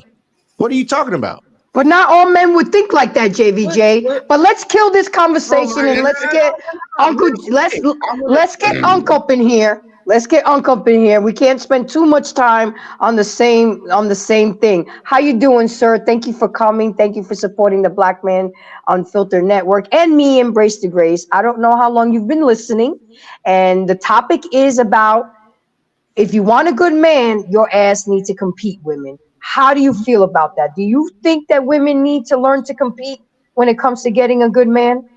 Absolutely. And I just don't think that it has to be all the time sexual or aggressive. Oh, absolutely. It doesn't I have. agree with you. It's a very small percentage. I get. As a matter of fact, I ask ladies this: Go ahead. What does your peace model look like? What does my what model look like? Peace model. Oh, yes. Okay. I will. Yes. I'll give you an example. Okay. This same girl. What up, Trey? The same girl that Brother Jay said got a drink. This is me. And again, I'm 59. This is to be a little different, but I'm at a bar. A woman sends me a drink. Rule number one is I don't drink anything that I didn't see poured. But I'm gonna take the drink over and go, hey, how you doing? What's your name? Valerie? Oh, nice to meet you. I'm Jeff. Blah blah blah. Let's converse. Let's see what your likes are, what your dislikes are. You know what? It's kind of loud in here. Let's go out on the patio and sit. If I like that interaction, I tell you what, let's meet a little later this week at a Starbucks and have some coffee. And all my interactions with you are going to be fully clothed with the sun up so that I can make sure that your vagina is not the only thing you can offer me, because if that's the case, I don't need it. I can buy that. Ooh, preach. Then, once she knows me, this Valerie, let's just say, which I'm not, I'm a football fan. Super Bowl's coming up. Big game. Me and Valerie have not slept together, but we like each other and she knows where I stay.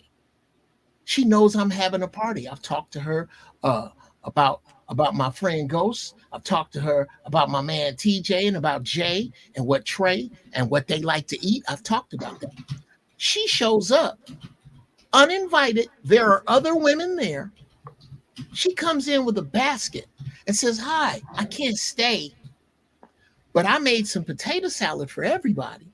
And I understand, Trey, you like chicken. And I understand, TJ, you like roast beef, and you're a vegetarian, Jay. So I made this vegetarian dish for you. Just keep. She's a keeper. I'll pick it up later. I'll see you later and leave. Do you know what every man wants to know? Does she have a sister? And he ain't seen her drawers yet.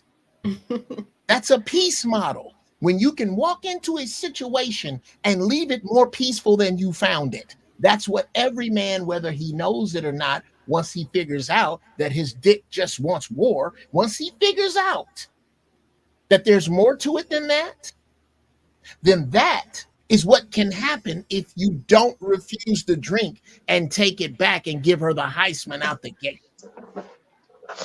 But then again, I was raised by pimps, so I got a whole different, I don't even look at women the same way most dudes do. Most dudes, I'm not afraid of y'all. I ain't gonna sit across the room and there's a good-looking woman right there, and instead of speaking to her, I'm gonna pick up my phone. On none of that. I'm not. I understand all that. I understand all that. But look, we gotta live in reality. Yeah. I feel you. We gotta live in reality. If a guy gets attention from a woman, most likely he's gonna think that woman wants to do something with him. Okay, well, what's wrong with that? I'm not like that's all I was saying. Like, and I think I was getting a little pushback for saying that. Most men, if they get attention from a woman, I think that they think that a woman is interested in them and they want to do something. Most women, you know like what? That's good even news. I don't know Lisa that's said, it's going to be very hard for her to approach a man. Yeah, I'm not doing that. Most women do not want to approach a man. So if a woman approaches a man, initiates some contact, I don't think it's too far out of the woodwork to think that this man would have the mindset of, yeah, she probably won't fuck me. I don't think that's crazy. No, it's not crazy to think. It's not crazy to think. It's just simplistic. It's overtly, life is simple. Simplistic. Life is simple. Okay, life is simple, but it's also long, young brother. And what I'm telling you is that it's not wrong for a woman to find me sexually attractive. It's not. I don't find it bad. I'm looking for the bad news here. That a woman didn't you cut your hair and wash your car and wear clothes that ain't wrinkled so that women would find you attractive? Did you come out here to not be attractive? I tell you what, don't wash your ass for 3 days and come on in here if you really don't want to be attractive. I don't see an issue with it. No, you're doing the exact same thing that Grace was asking. The question, the grand scheme, she was like, "Are women going to compete?" Pretty much, because men have to compete for the women that they want. Women have to compete for the men that they want, and that's what I'm saying. Like the drink getting sent down the bar. Like I think that was just a nonsense one to kind of knock it out. But at the end of the day, we have to all, as men and women, compete for what we want. We have to. Now the mindset, if a guy walks up on a girl. Ladies, y'all tell me, since it's two of y'all right here. If a guy Okay. just comes out of the woodwork, you at the beach, you in your bikini looking nice, hair looking good, water just glistening all off that skin. You already know what the fuck it is. And he approach you. And he's very aggressive with trying to approach you. What you think he's trying to do? I'm just I mean, asking. I'm just aggressive in what asking. manner? Because I don't like when a man No, he leads not with touching sex. you. No, he not touching you. He not saying no sexually No, he's not gonna explicit touch shit. me. But he's not touching you. He's not saying no sexually explicit shit. But when a dude's applying that pressure, like them young kids like to say, he applying pressure, but he not saying nothing sexual. What do you think he ultimately wants to do? Or do you get caught up in the moment? I mean, if any man, for the most part, approaches a woman, he wants something from her, whether it be a relationship or just relations. Sex. Yeah, he wants something from her if he That's the approaches number one her. thing. Like, look, we all need to be honest, man. He If a don't tend dude to ask approaches us for you, directions. if a dude approaches you, he wants sex. Like, let's just make that carte blanche. Anybody that approaches the opposite sex wants sex. Like, we gotta stop. I mean, that's the ultimate goal. No, Is there a language it's restriction on this show? you just can't really say the F word a lot, even though I said it like Okay, 5 not the F times. word. Okay. Ladies, I think it's the And height. SA. I think it's the light. Okay. I think it's the height of female arrogance to ever think that you are smart enough or insightful enough or supportive enough or deep enough or thoughtful enough for a man who's interested to ever forget you brought your pussy with you. We're not. We're not. We have other friends we can hang out with and chew with our mouths open. That's what we did. We're not interested in you first for your stimulating chit chat. That's not the first thing we're looking at. Are we sexually attracted to you? Yes or no? Dudes do not get dressed up going, boy, I hope I get into a meaningful relationship tonight. That's not it. We don't cut our hair. The 80s and the 90s were the best cartoon era made, hands down. The new cartoons, I don't think they have the it factor like we did. The 80s and the 90s were the best cartoon era made. I think that's a great point for another discussion. I don't know how we got in there. Nah, that was actually a recording of grooming. Somebody played that grooming. I was watching grooming mouth. He was like, "Who the fuck is playing this shit, man?" Okay. TJ has a question he wants to ask, so let's go ahead and bring him in. TJ, what say you? I want to ask, help me with the pronunciation. Is it Alyssa or Alicia? Alicia. Thank you. Alicia. Oh, I'm sorry. You should have corrected okay. me. No, it's Alicia. Okay. Thank you. Alicia. Now, I've listened. I've heard you say, I know the guys are talking, but I can hear when you talk because you're a lady. So I heard you say a couple times, I'm not doing that, I'm not doing that, I'm not doing that. It's a part in relation to like approaching. So and I think the average woman has your mindset, I'm not approaching the guy. I think that's an average thought amongst most women, is that they don't feel the need that they need to approach. So how do you get your guy's attention if there's not some level of approaching that you do? How do you let someone know that you are available? As far as approaching, like I wouldn't be in a bar because I don't drink, but sitting a drink. Remember earlier I said I like to take the bar though, because that's not where you go find your how to ever fuck the goddamn bar. I told you how at the time how my wife got me. You know what I mean? Yes. How she okey doked me. Yes, I like that approach. I like that approach. Oh, but would you do that? Would you? I would do that. Yeah, but not the like the bar. I would never use that example again. Okay. Hey Jeff. Did you? What happened? No, were you listening? Were you listening, Jeff, when I told you what my wife did? No, I didn't hear it. Okay. Yeah, I would do something like that. You would do something like that. So this is for Jeff because he weren't there. So Jeff, in my former life, I used to be an author. Like I was an author when they were handing out book deals. So I actually had a book deal because you got authors now who do self-publishing crap. No, I was at a book signing. Like a publishing house gave you some. Yeah. Yes, I had. So I was on a book signing on a book tour, and I was on usually. Book signings, your book tours, your hometown or where you're living at is the last one, so you can just go home. You know what I mean? So I'm at home, and I'm at a bookstore / cafe, whatever, and so I'm doing this book signing, and this woman approaches me. She was like second to last in line. She approaches me and she says, "Hey, I already read your book. I just want to get it signed." And she goes, "I'm a high school English teacher. Could you come speak to my class?" And me having had that before and had that request put in through my publisher before, no big deal. So but this time I'm at home in my home city. I'm not going to make her go through no publisher. Gave her my contact information. Sure. Jeff, I stayed married to her for 12 years. Never once visited her class. Oh. She did her homework. Not once. He said, "Oh, you not get to the kids, okay?" Yeah, fuck them kids. That's what she said. That's what she said. And let me tell you something. After about 2 weeks later, I forgot about her. 2 weeks later, she called. You said, "Fuck them kids too." Yeah. 2 weeks later, she called. We were talking about just life stuff, regular old conversation. That was the only time she ever called me. After that, I called her every time. The first time we met up outside was because I requested I made the invite. You made the I think what's missing here is it took me about a year before I realized I hadn't been invited to her class to speak. Before you figured out these kids in another grade now. Shit. I don't understand the problem. Like, what's the problem? I get that we want to keep traditional roles going, but I don't understand what's the problem with a woman showing interest.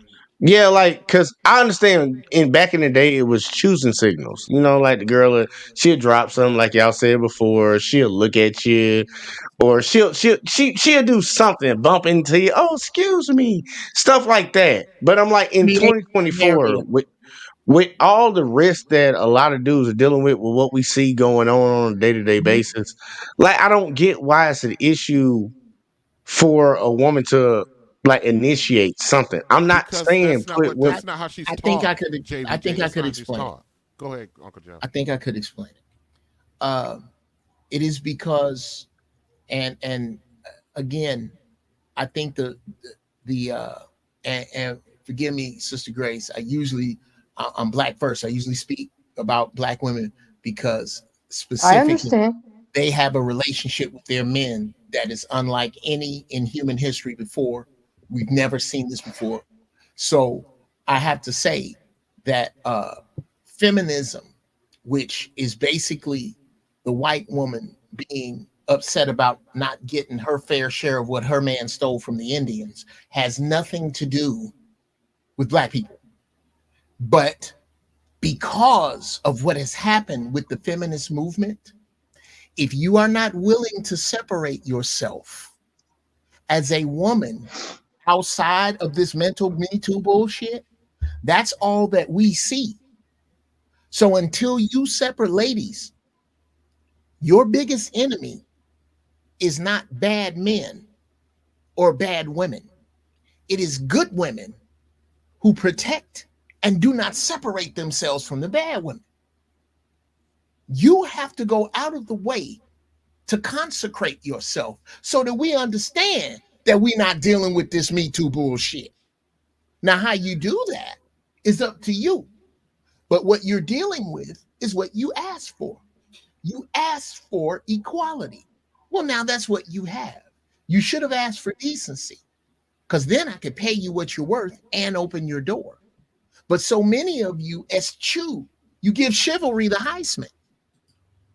So that leaves a man in this conundrum. Trey's not wrong. He's not. Because we are in a conundrum that has been built, excuse me, by you if we see you as a woman and you haven't separated yourself from it. So until you do, and I'm working on some products that may help you, but until you do, make it abundantly clear that you ain't under this shit, you're gonna be dealing with this shit. All right, here you go. Make a clear distinction because we live in a world of have and have nots. So I get the concept of what you were trying to say, Unc. I get it. But we What are live in you a world of trying, man? haves. What are you trying to say?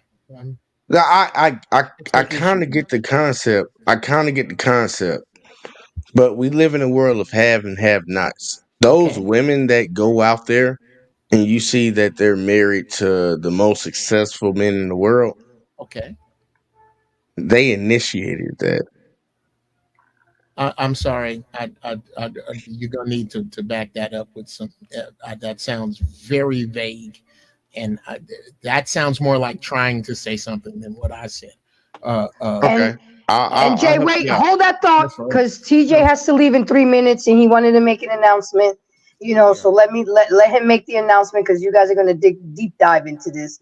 So go ahead, TJ. What say you? Yeah. Well, first of all, thank you guys for having me up here, and shout out to Black Men Up Filter Network. I just want to pass along that on my channel Through the Fire podcast on 2 weeks from today, I'll be doing my first Relentless series, and my first guest is going to be Obsidian.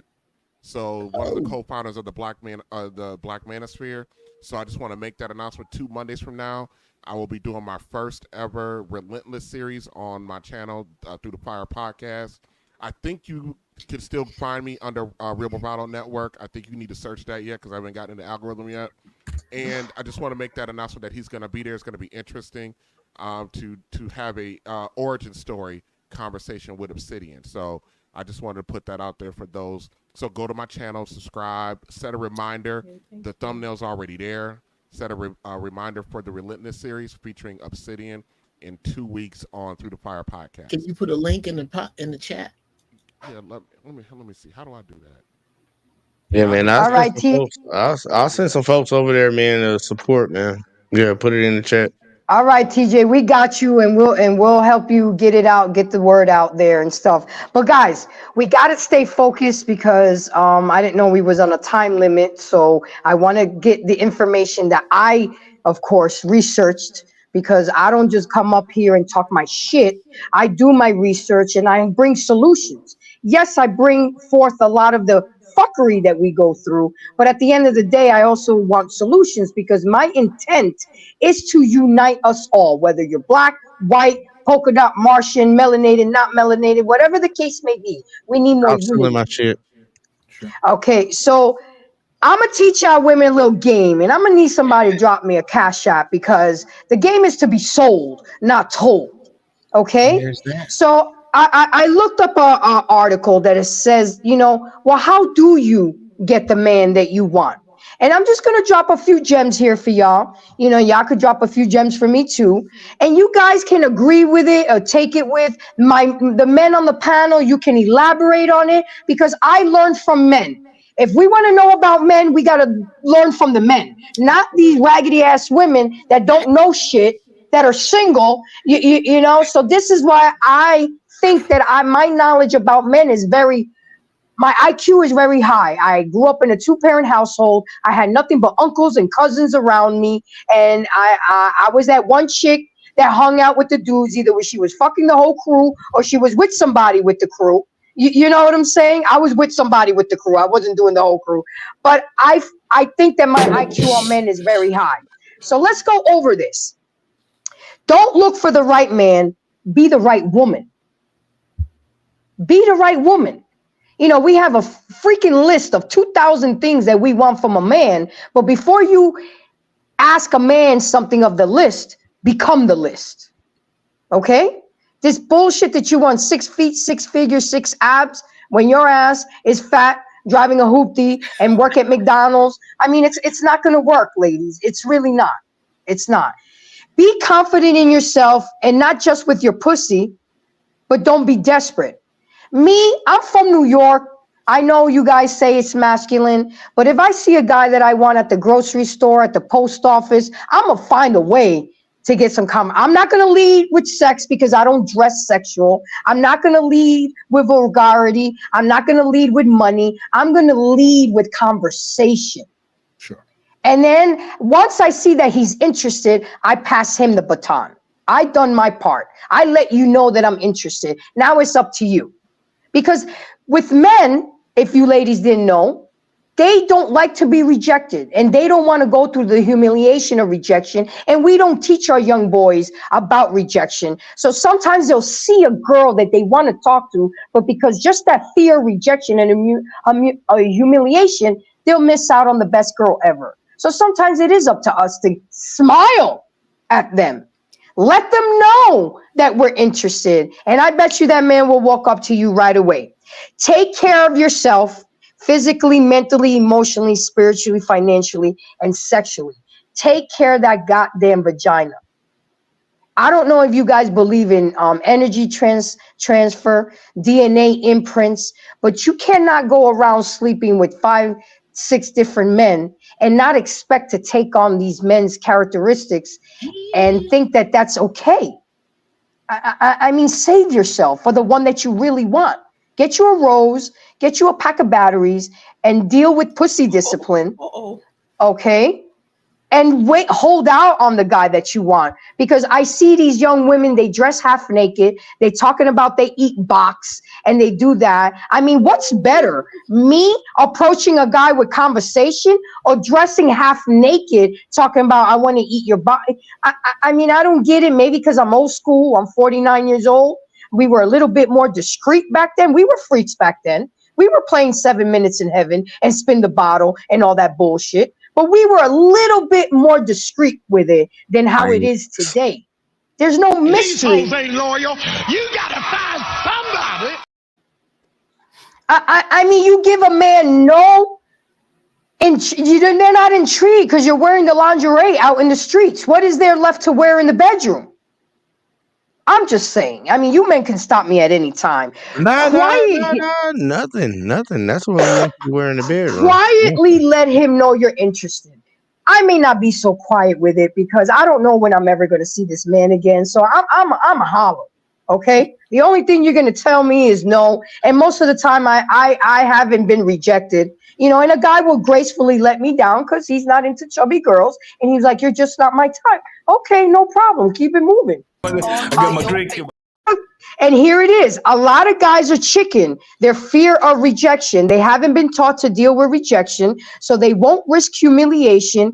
If there's a chance they are going to be rejected, they probably won't go for it. So they need to have a pretty good idea that you're interested before they take it to the next level.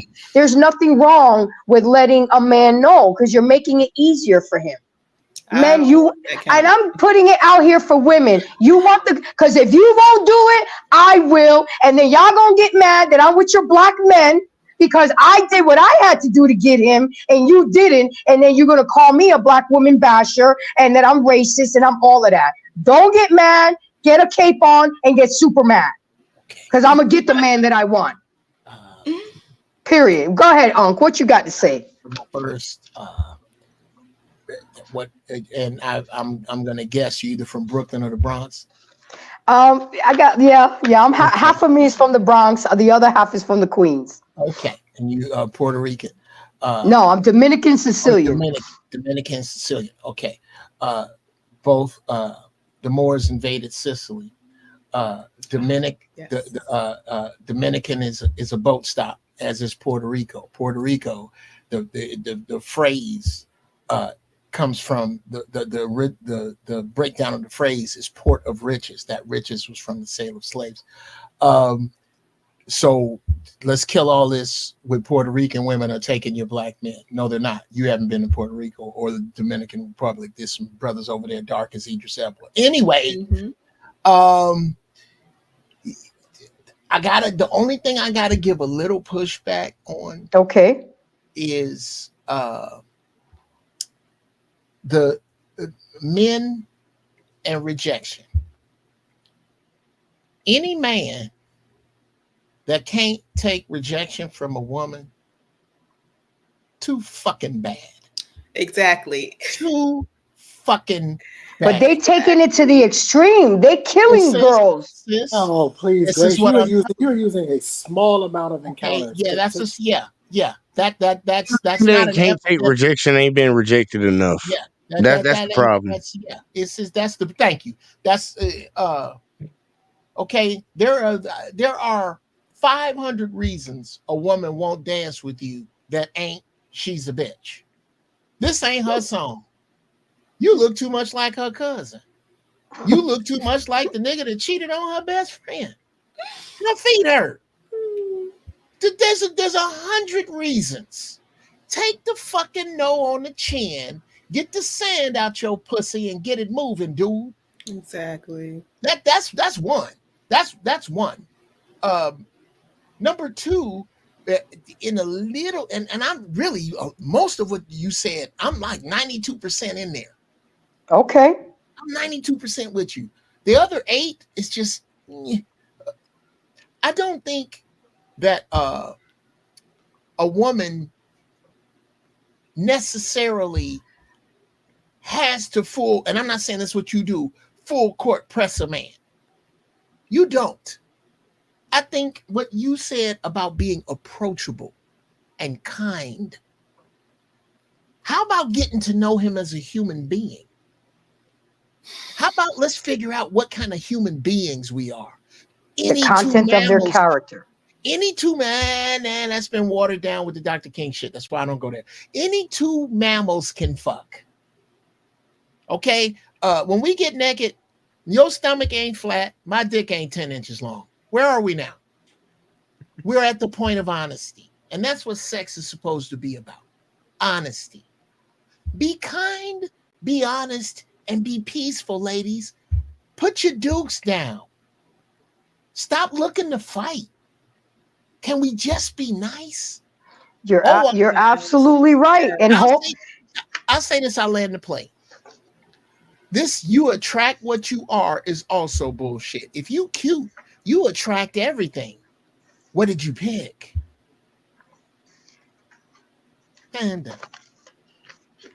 Okay. So once we get to that point where now both parties involved know that they're interested. Now for us women, we have to allow him to lead. Okay?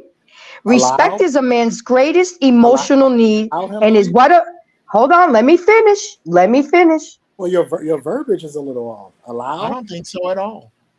Let the man lead. Girl, go ahead. Your verbiage wasn't no problem. That's what it is. It's women allowing men to lead. Otherwise, they would be a wrench. You don't ever go to a woman and ask her, "Can I lead you?" No, but guess what? These are gems that I'm dropping to the women because women don't let men lead anymore. No, I lead. You make the choice to follow. If you don't, so be it. But I lead regardless. But I'm not asking, but this isn't about allowing. Hold on. Back up a little bit. I'm not allowing. Can we back up a little bit? Can we just back a whoa, Trey? He not getting the point, man. He not getting the point. It's not about getting the point. I don't think so. Words matter. Words matter. Words do matter. Guess what? So when you use the word allow, that means that you have given permission. You telling somebody it's okay for you to do this. Okay. The fact of the matter is, I don't ever ask a woman, "Can I lead you?" All right, Trey, it's not about you asking. And if she doesn't like it, she can get off the fucking train. Trey, Trey. I'm trying to teach women of what to do. I'm not literally saying it. Tell the man to lead. You need to teach them the proper way. Okay, when you use words like allow, you setting them up for failure. All right. Woman. Trey. Stop trying to interrupt me. It's not going to work. Let him run. I had pushback for your last one cook too, out. You skipped ahead. You let Uncle Jeff have all the time. But I had pushback too about rejection. Since when are young boys not used to being rejected? We play games that are full of competition when we grow up. Somebody has to lose. But they're not taught how to deal with rejection. Of course, that's the point. Deal with rejection. Of course you are. How? You are using a small. You coach basketball. They're not taught how to lose. They're not taught about rejection. No, they're giving a trophy. Everybody's giving a trophy now for participation. I tell my kids, no, you suck. You're not playing today. That's the kind of coach I was. I'm not going to sugarcoat it. Did they not lose?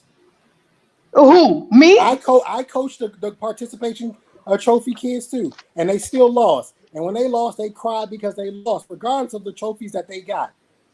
Young boys are taught rejection. They get it when they grow up and they go through middle school. The girl that they like, she don't like. But are they taught how to handle it? That's what I'm trying to get at. Exactly what you like for them to do to handle it. Because what you're using is a small sample size saying, well, a lot of these guys can't handle it and he's going to go to the trunk and go get his gun. A lot of these young men do not have the emotional intelligence, Trey, and they're doing crazy shit.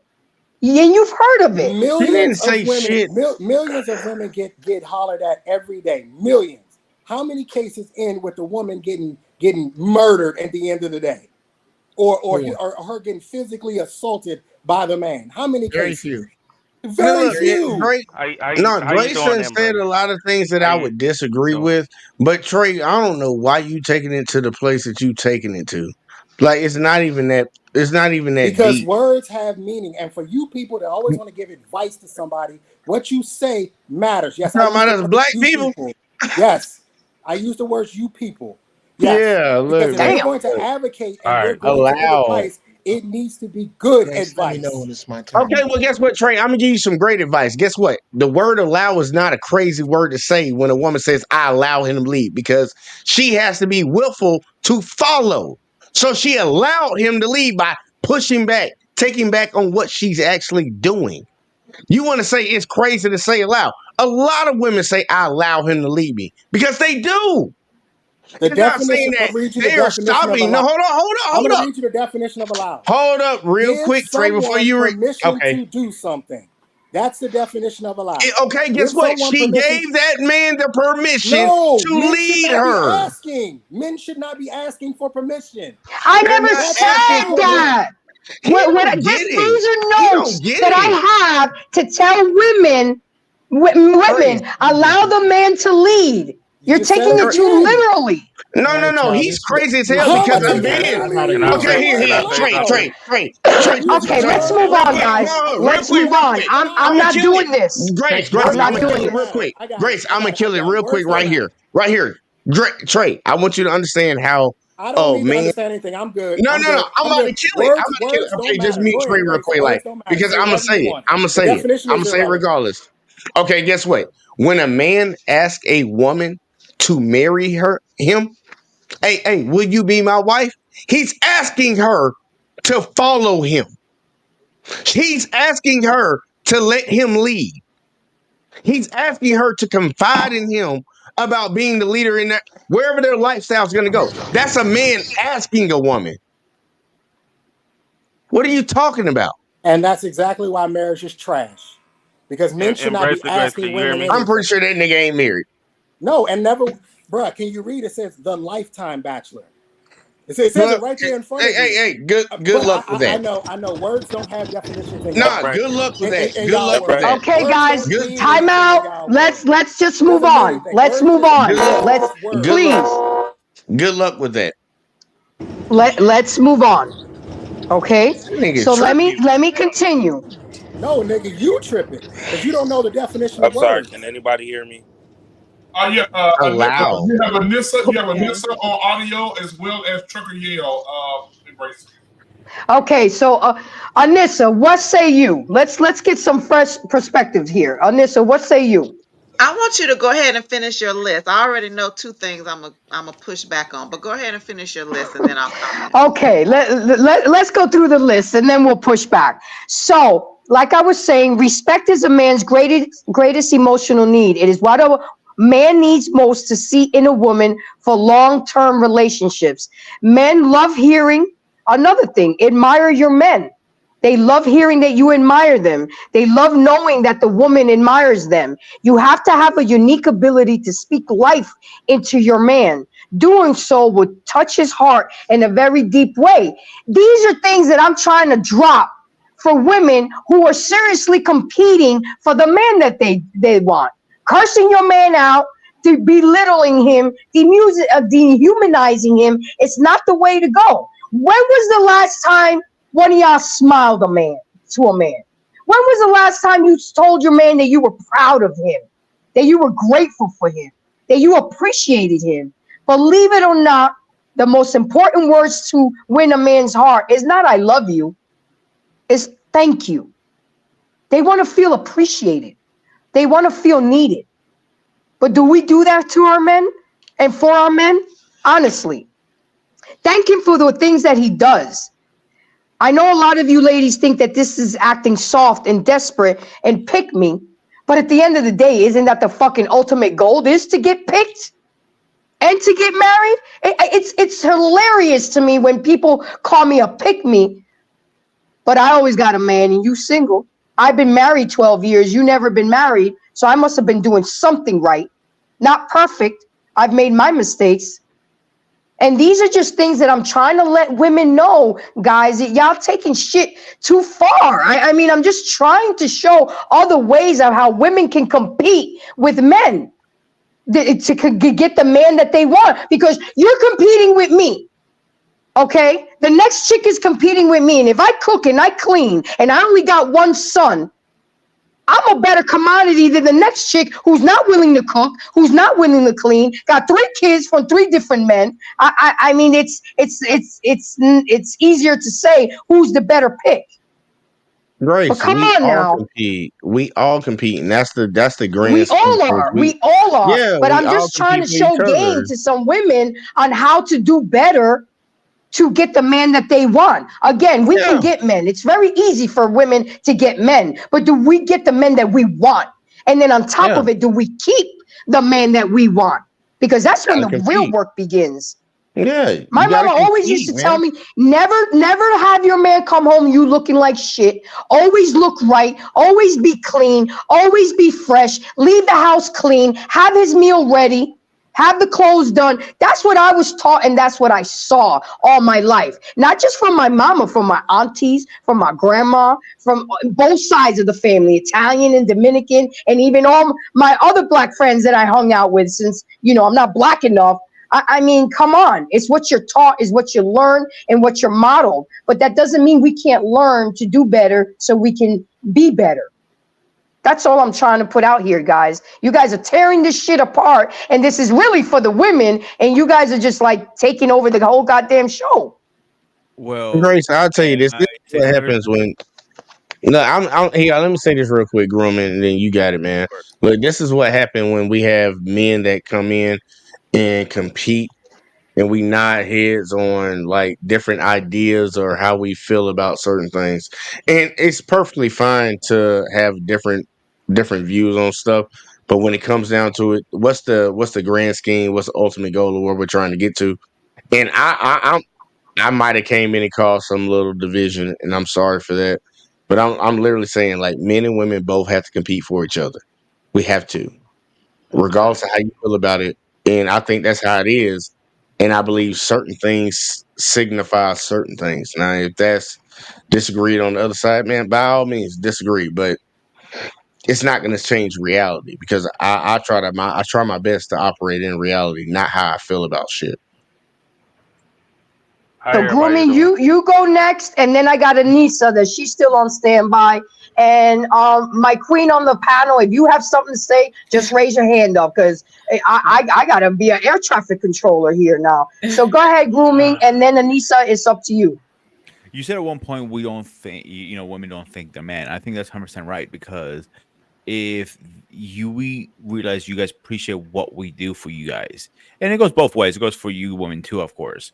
But a couple of my relationships have failed for that reason, because I felt like I'm getting used, being a taxi driver, cooking, cleaning, whatever the case was I was doing. I'm wrong with that.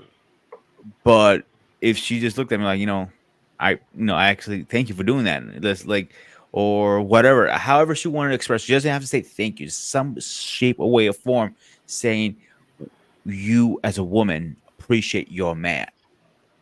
And I think that's absolutely a lot of relationships and marriages do fail for that, because you, as a man, I got frustrated multiple times. Like, damn, what the fuck am I doing this for? You know what? Let me just bounce and call it a day.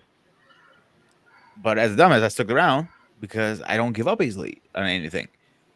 My point is trying to get to is if you tell your man you appreciate him and you want to fight for him, things might be a little different.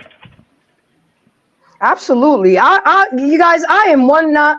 I will put it on the table. If I want to evolve something with somebody and we've been talking, I'm gonna put it on the table. And if they reject it, okay, on to the next. If they take it, hey, let's get in it. And there's nothing wrong with that. Because if I don't, the next female will. There's nothing wrong with that. If women are out here dressed and acting like men, it's masculine.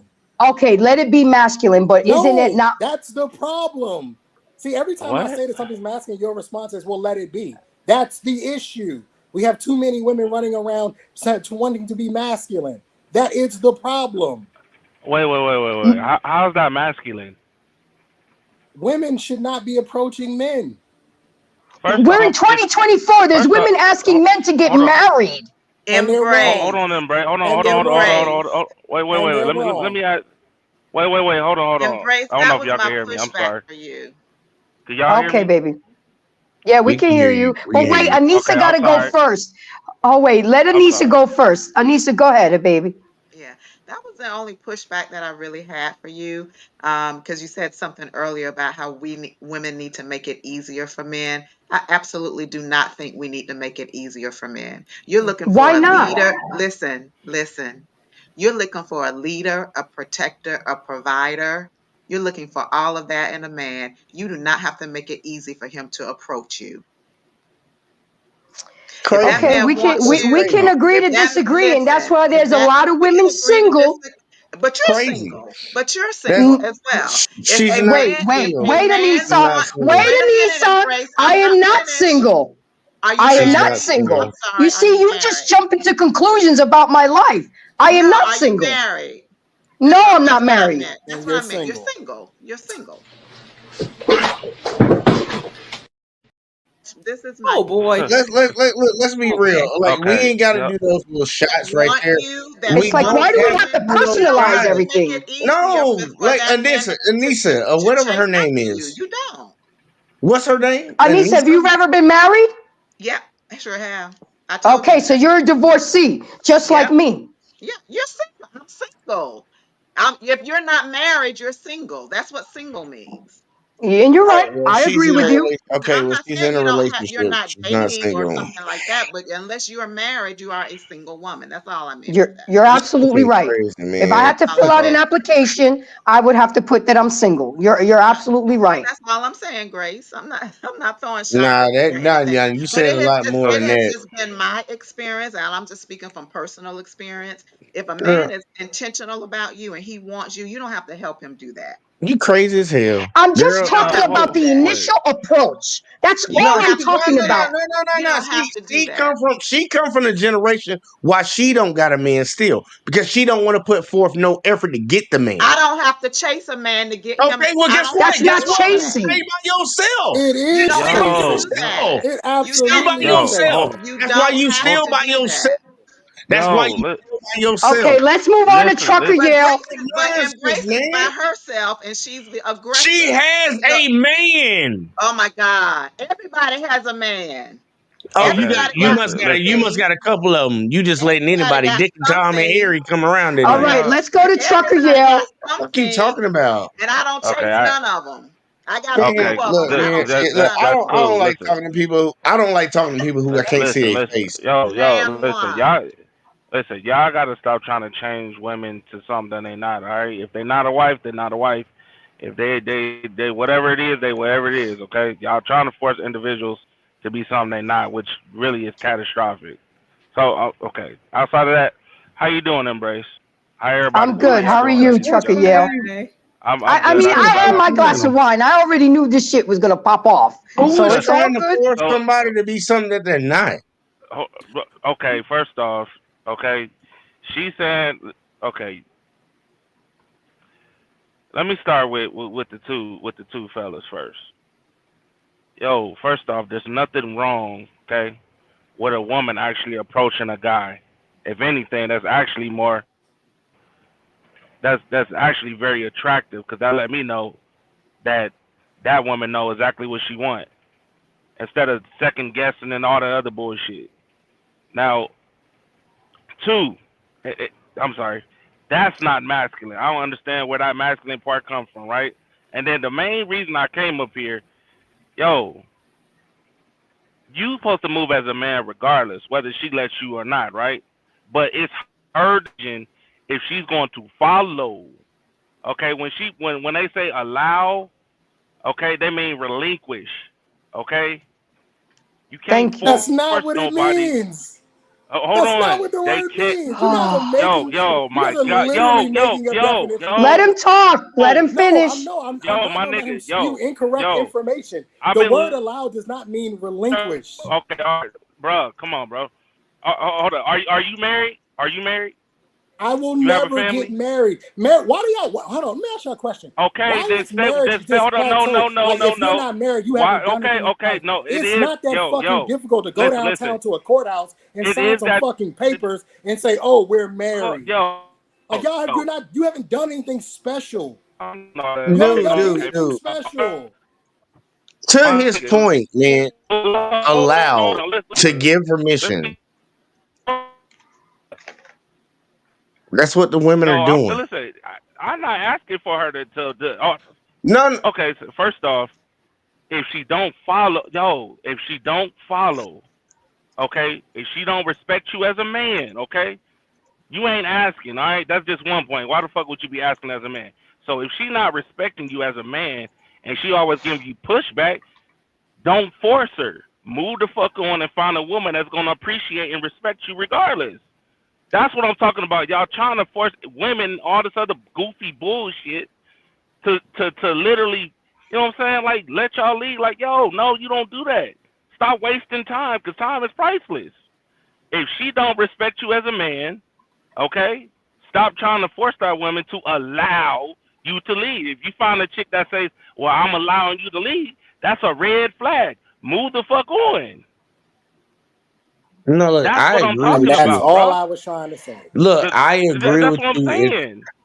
I agree with you if it comes up and it comes out of a woman's mouth is saying, I'm allowing you to lead.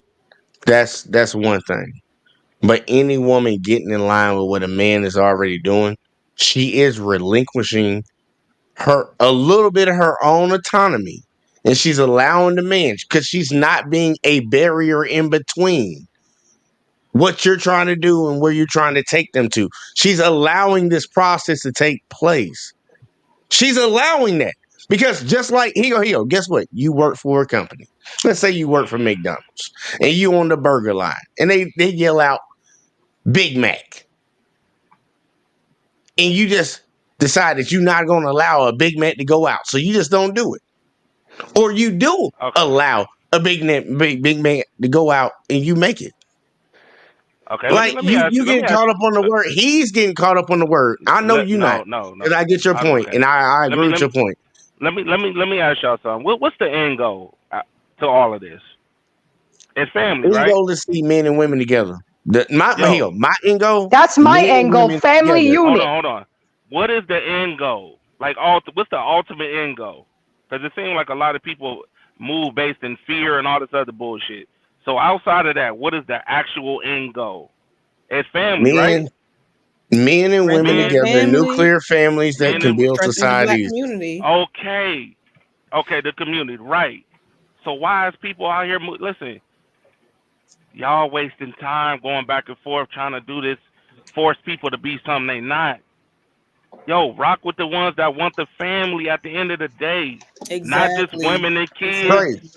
Not Grace, just help us not me a dude understand. and kids. What's my All of saying, that. Grace? Y'all, Hold on. bro, y'all arguing back and forth about women allowing y'all to be like allowing, like that's ignorant. Like y'all wasting time on that. What's the word, man? Grace, You know what's what I'm the saying? One of saying? the issues that the black community has is our inability to communicate properly.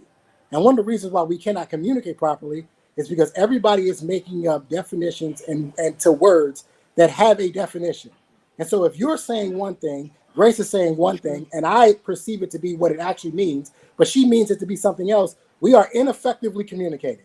So I don't understand how you are supposed to have this community, how we're supposed to repair this community, and we can't even communicate with one another because everybody's living the way they want to live and making up words the way they want to see it and how it makes them feel. No, you guys, we had a conversation on Friday. You tripping, bro? We had a conversation We had a conversation on Friday about baseline. That was the topic about baseline on the barbershop. The baseline has to be communication. We all have to speak the same language. Trey, we're not speaking the Trey, same language. Trey, and Trey tripping. Let me hold on. No, nigga, Trey, you're tripping. Hold on. You're making up words. You cannot make a definition to words. It doesn't work. I can tell you what your own definition is and how you're wrong. How you're wrong. Trucker just came on here and said, dude, let me tell this dude here real quick. Let me tell him how he wrong. Let me say the same thing. Grace, can I tell this dude how he wrong real quick?